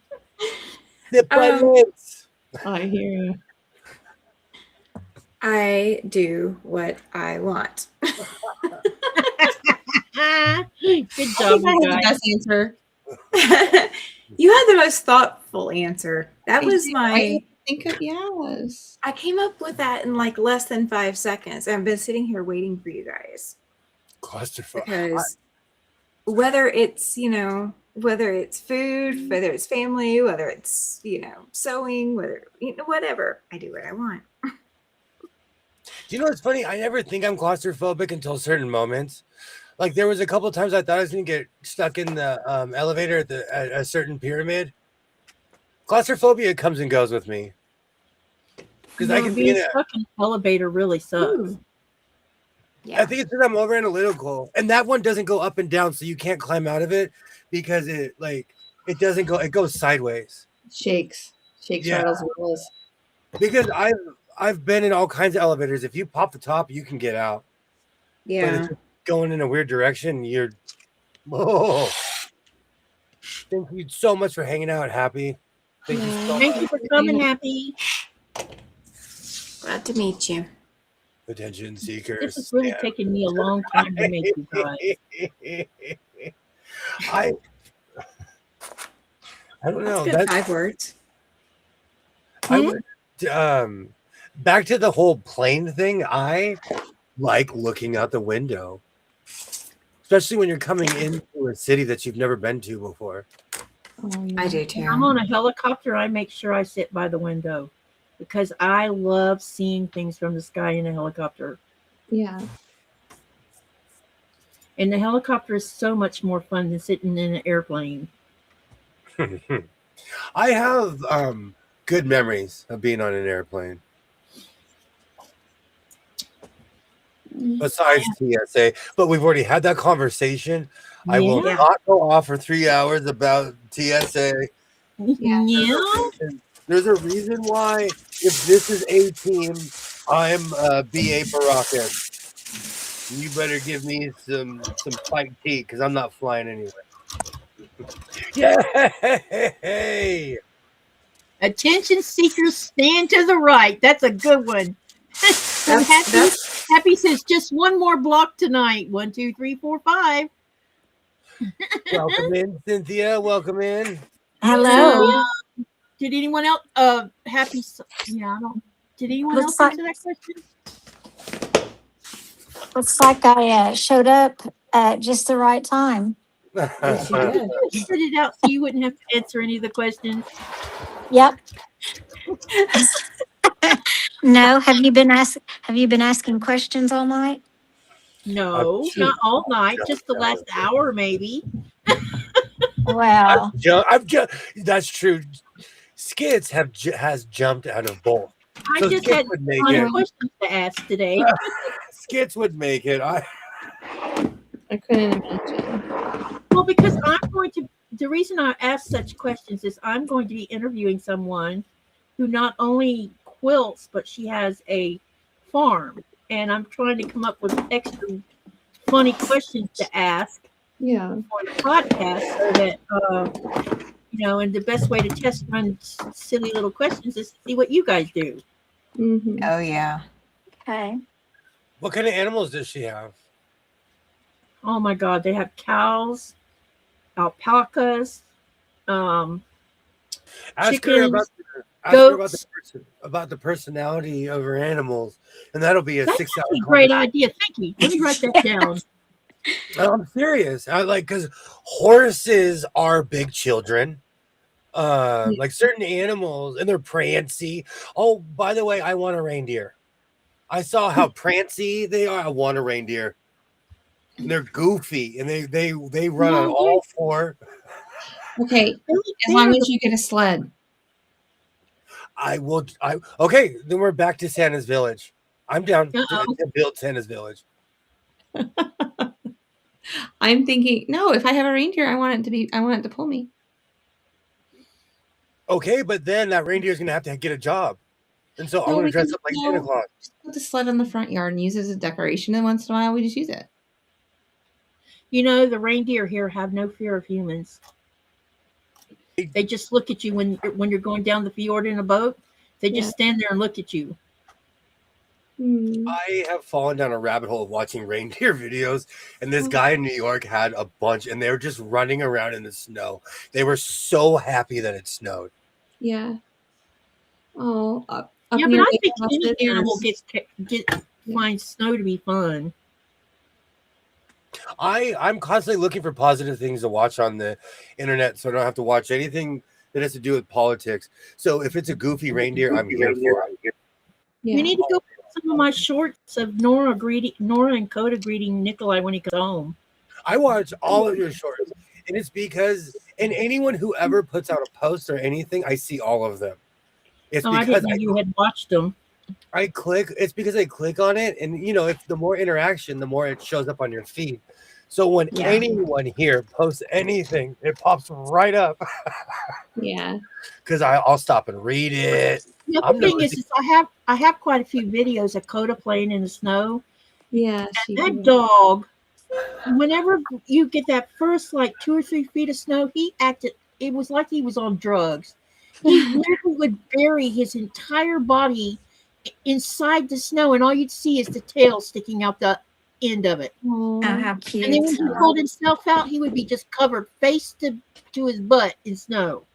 So now reindeer, not only are they magical, but they're also delicious. So they're magically Yes, delicious. they Oh, do thanks, taste good. Fitz. Now we know. They're It's like a pig. tasty. They're yummy. I have some reindeer meat in my freezer. I don't think I've ever had reindeer before. So, are they pets or food? They can be Food. both. I can enjoy both. Okay. Depends on if you They name don't- them. That's exactly what I was about to say, Norm. Yeah, I guess if you name them, they're pets. So you can't let me name them all. I'll name it Stompy. And I'll be like, Stompy fed me all winter long. Stompsters. Already got a nickname for a nickname. I'm ready. I don't remember if my mom has a sheep. You know, they raise pigs and cows to Yeah. dispatch. But she had this pig. It was a red rock pig. She was humongous, and she used her for breeding to make baby pigs. Yeah. And pigs would stand up on her hind feet, all 500 pounds of her, screaming for my mom to come feed her. Oh wow. But I don't remember my mom giving her a name. I don't think she had one. Yeah. When I was a little kid, I went to the state fair. I believe it was in Sacramento. I was in my Boy Scout uniform. I was a little kid. But I'll never forget, there was this prize pig. And that's when I learned that we don't name animals. Aw. And she may have done that so that us kids wouldn't be naming our aunt. You know, my bull had a name because I was always riding him like a horse. And then one day I came home and no more bull. Hmm. He was took to the slaughterhouse. My aunt in I didn't even Mexico, get a warning of it. He didn't tell me he was going to go do it. He just went and did it. Mm. I couldn't name an animal and then eat it. Yeah.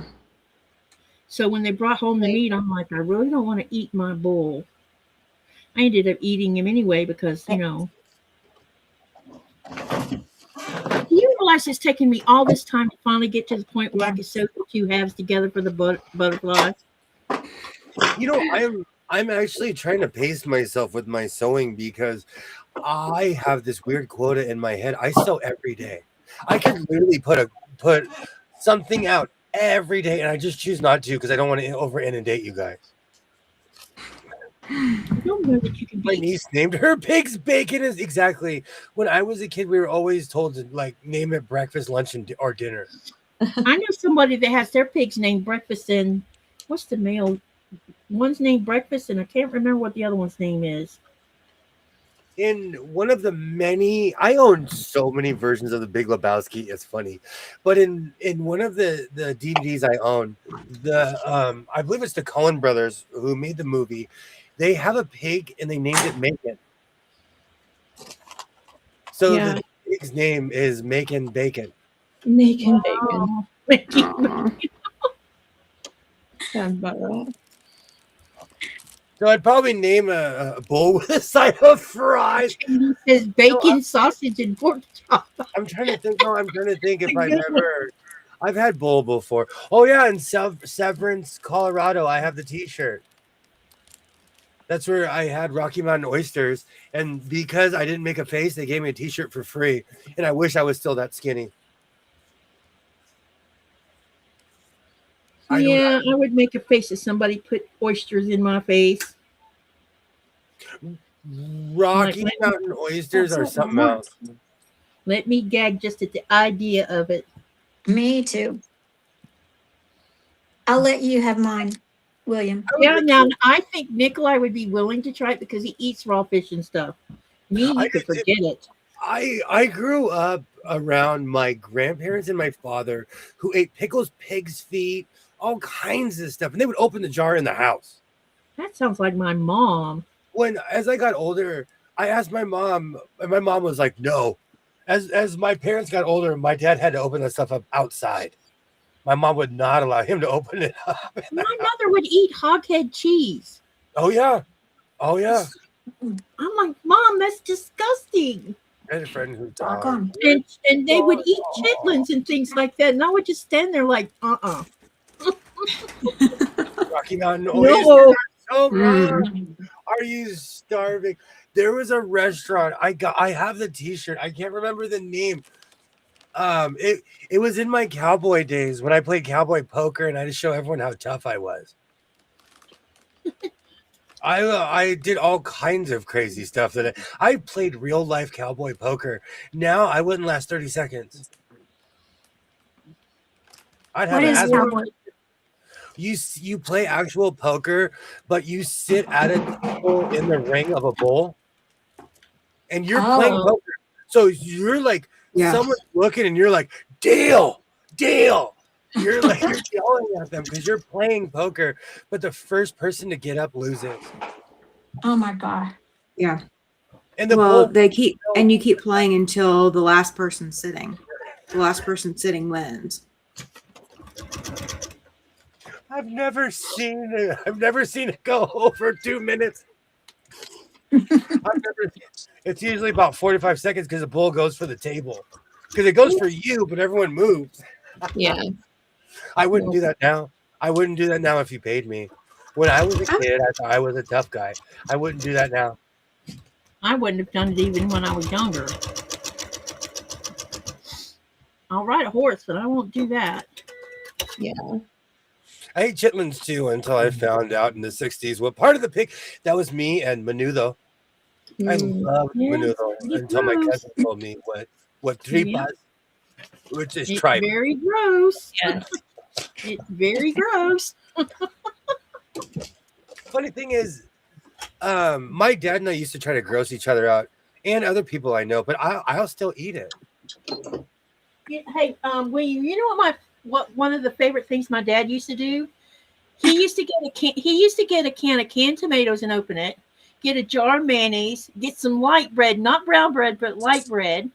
He'd take and peel a big, huge white onion and cut it into quarters, and he'd sit at the table and he would take his white bread and take a spoon and dig out mayonnaise to put it on the bread, fold it in half, take a spoon and dip it in the canned tomatoes, take a bite of an onion, and then eat that white bread with mayonnaise on it. Oh my. I thought my sardine habit was bad. And I'm like, oh, that's just, You know, though, because I had the pleasure of being around my grandmother and my father at the end of their lives, it's funny how people revert back to the food from where they're from. My dad wanted red beans and rice, all kinds of crazy things. And my grandma wanted all kinds of stuff that I can't pronounce in English. Tell me what's wrong with this picture. I'm an untrained eye. I put the turquoise in the wrong place. Talking about oysters or chili. Yeah, you did. I wouldn't eat any of that stuff now. I have my stomach. I'm a different person. I do not have an iron stomach anymore, so I wouldn't touch What that. I think I'm gonna do is I'm gonna leave this like this and make a new one because trying to pull it apart would suck. I say that, but I'll eat fish fingers. But fish fingers and custard is amazing. That's like putting your fry. What's that? You mean put fish sticks in custard? Oh yes. Oh yes. Cynthia, That come on. sounds interesting. Come on, Cynthia. No, I won't do it. That sounds interesting. If you get a good like English custard or just something really sweet, and then it's almost like when you put fries in a Frosty. Well, I've never tried fries in a Frosty, so I wouldn't know. It's a good combination. I didn't get into that until I was in my 30s, but I like it. I bet it's delicious. I bet it's the best thing. You know what though? I grew up in a place with a lot of options, And I know people who won't eat Chinese food, people who won't eat Mexican food, who won't eat. I'll eat anything. Yeah. Especially if you say it's from. Then you and Nikolai would get along famously because he will eat anything too. The only thing he will not eat is don't, by God, mention McDonald's. Oh. I don't know why. I love to. Their breakfast menu still tastes the same from when I was a kid. I don't know what's in the McNugget. I don't want to know. It tastes the same as when I was a kid. That's another one of the most consistent relationships in my life. McDonald's is one of the most consistent relationships I've ever had. What it is when we went, he came to the States the first time, we went through McDonald's and he wanted a cheeseburger with no mustard on it. Yeah. And when we got outside the other end, guess what was sitting on that cheeseburger? Mustard. And too much of it. Mm. And so ever since then, it's like he's Mr. Anti-McDonald's. Mm. Don't introduce him to Whataburger then. We've eaten there, and neither one of us was impressed. I'm obsessed with salt and sweet as well. I don't know. You know, as I've gotten older, my tastes have changed. There's things that, like, I was obsessed with Tostitos cheese dip. I can't even be in the same room as that stuff. That's how I am too. Almost any kind of cheese sauce, the smell of it, I can't handle anymore. Terry, thank you so much for hanging out. Thank Hi, you. Terry. Good night, Terry. Good night, Terry. Good night. I would like to taste some food. Yes. And we are here for you, Terry. We will always be here for you because you're awesome. So Absolutely. thank you so much for hanging out. Good night, Green Hand. Big hug. I don't know what it is. It's just the older, like, after the stream, I am just now remembering I have bread bowls. So asking for a friend, if I put it in the oven, should I put olive oil on top of it? On a bread bowl? I have a brush. Should I just brush it with olive oil? I want to heat it up. I don't think I've put anything on it. Thank you so much for stopping by. Yeah, I would toast it. Yeah, I would want it crunchy on the outside. Can I toast it? I can toast it in my oven, though, can't I? Yeah. Yeah. I cook Yeah, but everything. Oh, sorry. Go ahead, Cynthia, please. If you put olive oil on it, it may not toast. It may just be soggy. I need to know these things, so I should just put it in as it is. I would. And then you can put oil on it after it's toasted. Okay. Because I cook everything. I cook everything at 350. Is that too high? No. No. High enough. Girl, this is shameful. Man, this really sickens me. Because so toasting it, I guess I would start on 350, but if you want it toasty, then at the end after it's warmed up, put it on the broil. But make sure you don't sit there and watching it. Do you want But more? I would put No, I'm gonna. on it before It's my bad accent. I do run words together. No, all the time people are like, "What did you say?" And I'm like, "Oh no, I have to open my mouth." Red Bull and bread bowl sound very much the same coming out of my mouth. They do. They very much do. Yes, they do. I knew have it. an accent. I knew he said bread bowl. That's what I heard. I didn't hear Red Bull. It's because ever since No. Road to California last year, I was shy. Well, I was also on prednisone and I just wasn't hungry. And when I was eating pancakes. Let me tell you, I'm coming with my nebulizer, hugs, and my stomach. What was the second word? Hugs. I'm going to get a giant potato if they have them again. Yes. And I'm going to get a bread bowl because I'm going to go multiple days. I'm just telling everyone. I might get a booth. Red Bull sounds like fun to me. That sounds tasty.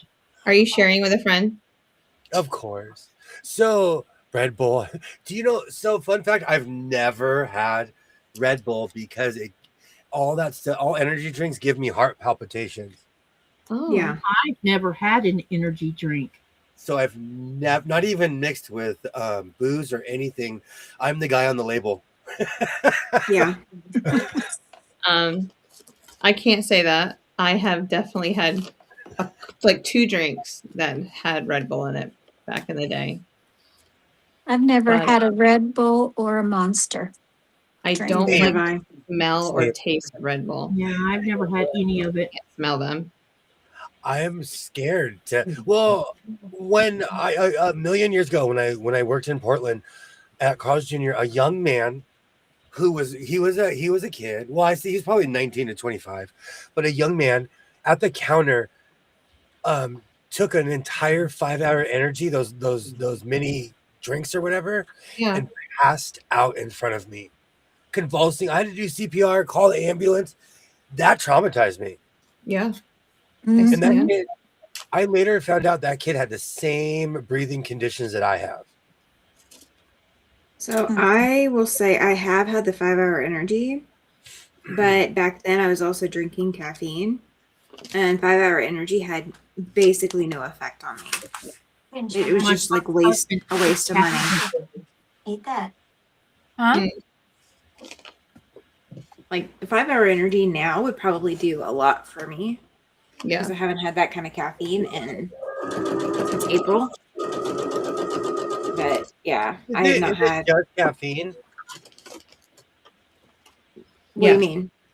Is it like I've never looked at the ingredients on the bottle. Yeah. Yeah, It's it's caffeine. mainly caffeine is the active ingredient. Yeah. Back when like fen and all that stuff was legal, when I was in high school, they used to give us this stuff called Up Your Gas, and it was like it was a version of fen. Uh-huh. I almost needed to be hospitalized, so I learned at like 17 years old to not take any of that stuff. Wow. Yeah. And Yeah. I was on the football team. It was no secret. They were giving us energy pills to go out there and act crazy. But because of my asthma, I learned at a very young age. I tried Yeah. 5-hour energy when I was on a road There's a trip. lot of things you can't take. Nope. See, Chris and I are like, nope. It's. I can. I am naturally at 1,000. I am naturally sped up, so I don't need anything to encourage that anymore. Because I will like just literally have my hummingbird moment, and then I'll pass out. Yeah. Like my whole deal is, I mean, I used to sell the 5-hour energy because I worked at Walgreens, and there were people that would come in regularly, and that was like that and like a protein bar is what they bought just to keep themselves going. Yeah. And I never got the appeal of it. Like it never hit me because I was already drinking so much caffeine as a teenager that, the little bit of caffeine and 5-hour energy wasn't anything. So it just never did anything for me. Mm.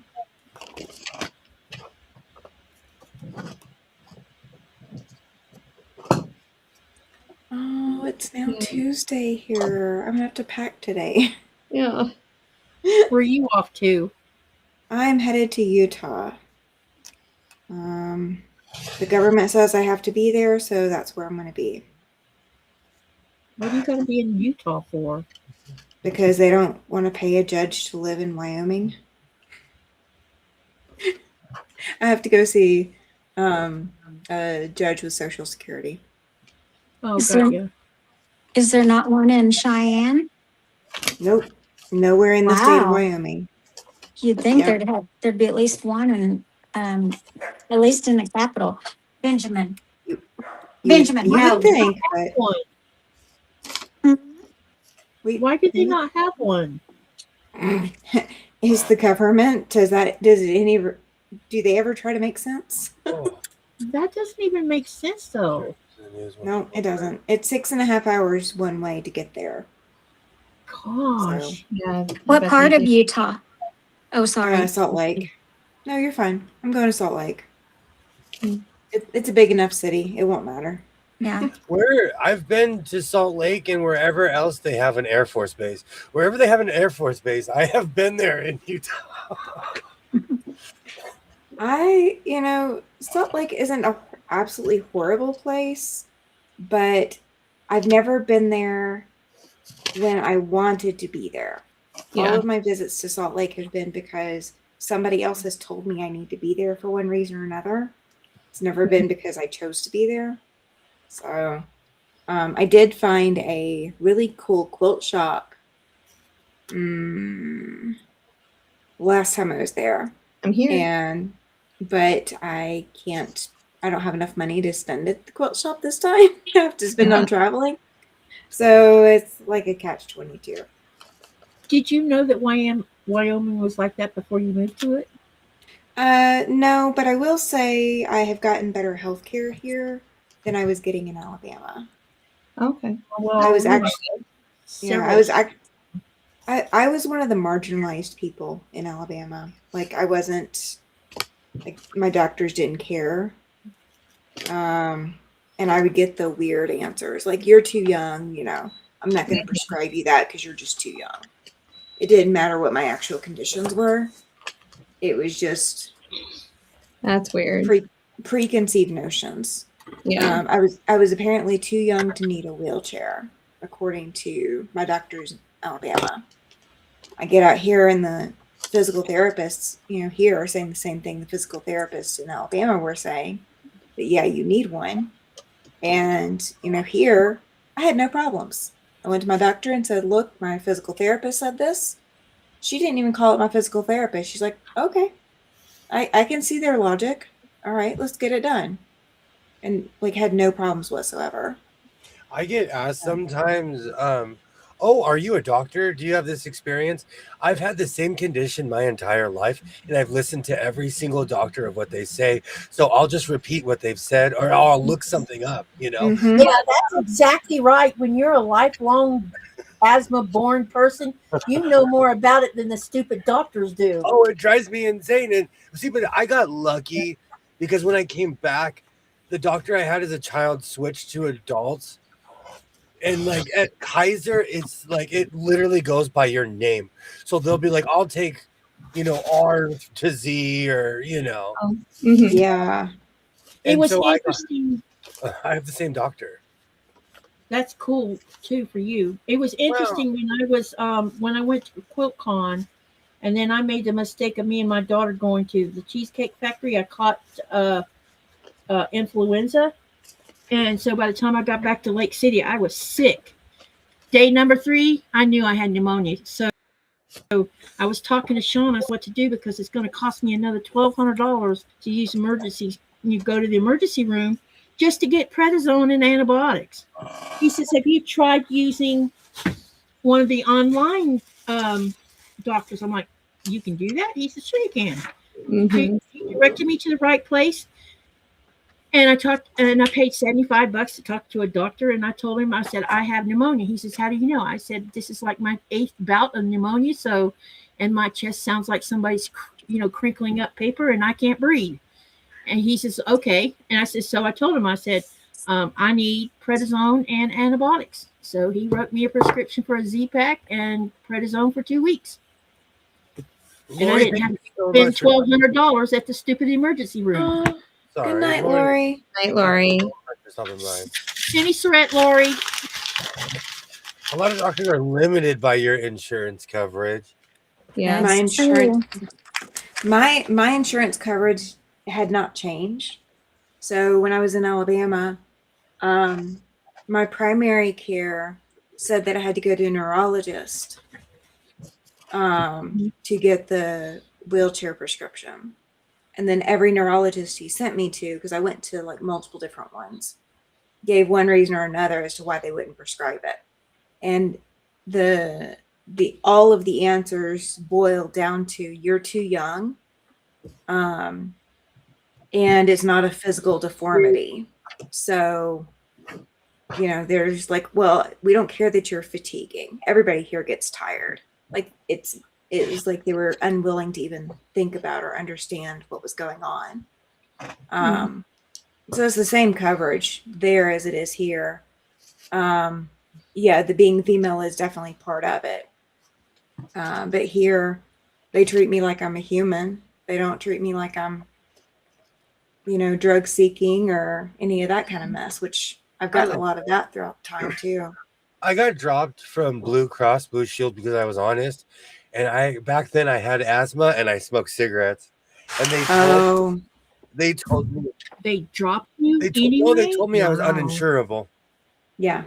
If you have certain conditions and you're doing something that makes that condition worse, some insurance companies have policies in place to limit their liability to cover Yep. you.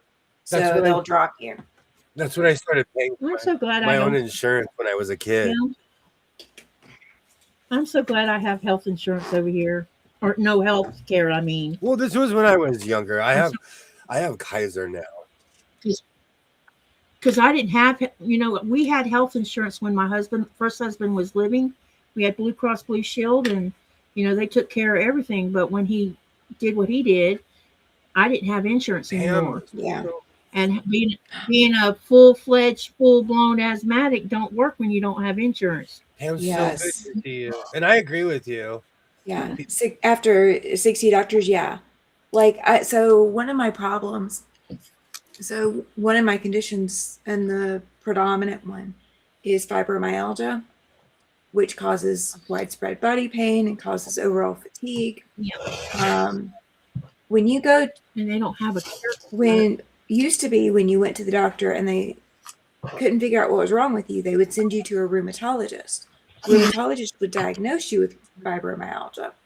Oh. But in the last 5 to 10 years now, they've moved where rheumatologists no longer treat fibromyalgia. They send you to a pain clinic automatically. You are no longer treatable under fibromyalgia because they can't figure out what to do for you aside from give you pain meds. Yeah, they don't have a fix for And it. then once you're on a pain clinic, if you've never been to a pain clinic, you have to sign a contract with a pain clinic that you'll only receive treatments from that clinic until your contract expires with them. And it doesn't matter what kind of treatments that they tell you you need to take or do or whatever, you have to do what they recommend. You can't really argue with your doctors about, well, I don't want to do this. You have to do everything that they're saying that you have to do. And every pain clinic that I've been sent to has tried to do that with me. And I'm not going to be on pain meds for the rest of my life. I'm just not going to do it. So a lot of pain clinics don't want to see me. But rheumatologists wouldn't take me for other conditions because fibromyalgia is in my chart. They're just automatically assuming I'm going for fibromyalgia, which they can't treat. Ooh, that looks good. That's why I'm disabling my camera. For anyone wondering, I went shopping today, and every time I walk in my kitchen, I remind myself that I went to the store today. Can you come to the store for me? I have had a condition my whole life, so I fight with doctors. It's a sore subject with me. We fight. Yeah. Oh yeah. You have to what's the word? Advocate. Advocate for yourself because no one else is going to do it They for don't you. believe me until they take an X-ray of my lungs, and then they apologize. Yep, pretty much, because then they look like stupid asses because you proved their point. Well, it offends them when I am like, especially when I get sick. I'm like, I need A, B, and C, and they're like, oh, maybe let's go do some tests. They come back an hour later. They're like, I'm prescribing A, B, and C to you. I hope you have a good day. Literally, as you told them, this is what I need. Yeah, some of these doctors think you don't know what you're talking about. When you have a lifelong fight with it, you know. Mm-hmm. You know what works and you know what doesn't work. Oh, and you do everything. I don't know about you, William, but you do everything in your power to avoid getting pneumonia every day. Because that destroyed. Because that's why I have a 65% lung capacity because of multiple bouts At of my pneumonia. job, I always bring a change of clothes with me because if my undershirt gets wet, I have to change my clothes. Because and that's something I've had to learn here. Yeah, I will get sick, especially when I worked When I worked the 110-degree day shift, I never had that problem. But when I'm out there at like 5 in the morning, I'm sweating, and I will catch a breeze, and I'll shiver. So Mm-hmm. I have to Mhm. change my shirt when I start sweating.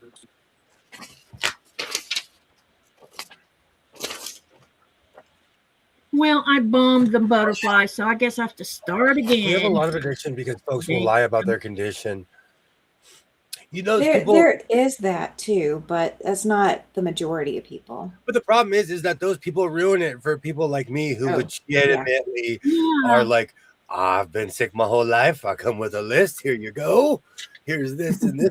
When Jess hopped on, I was on my nebulizer for a good 20 minutes. Yeah. I thought you sounded sick tonight. William, when you were growing up, did you, I don't know if you had the same mindset or not, but did you think that asthma was the most misunderstood disease? I was treated differently because of it. So I have more of the emotional scars Yeah. from that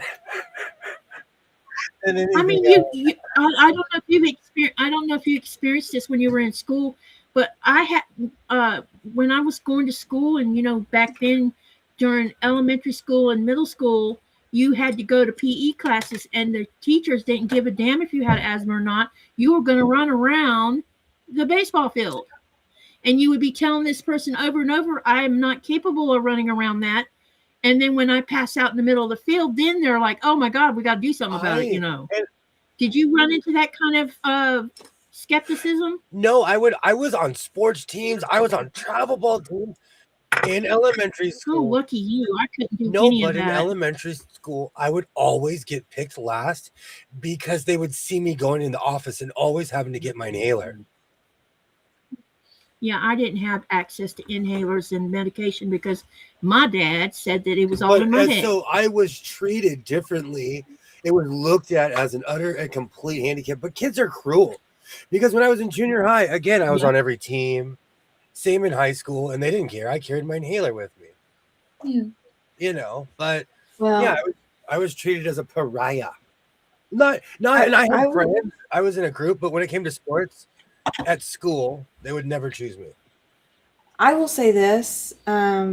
William probably also got treated differently because he was a guy versus Yeah, you probably. being a girl. Yeah.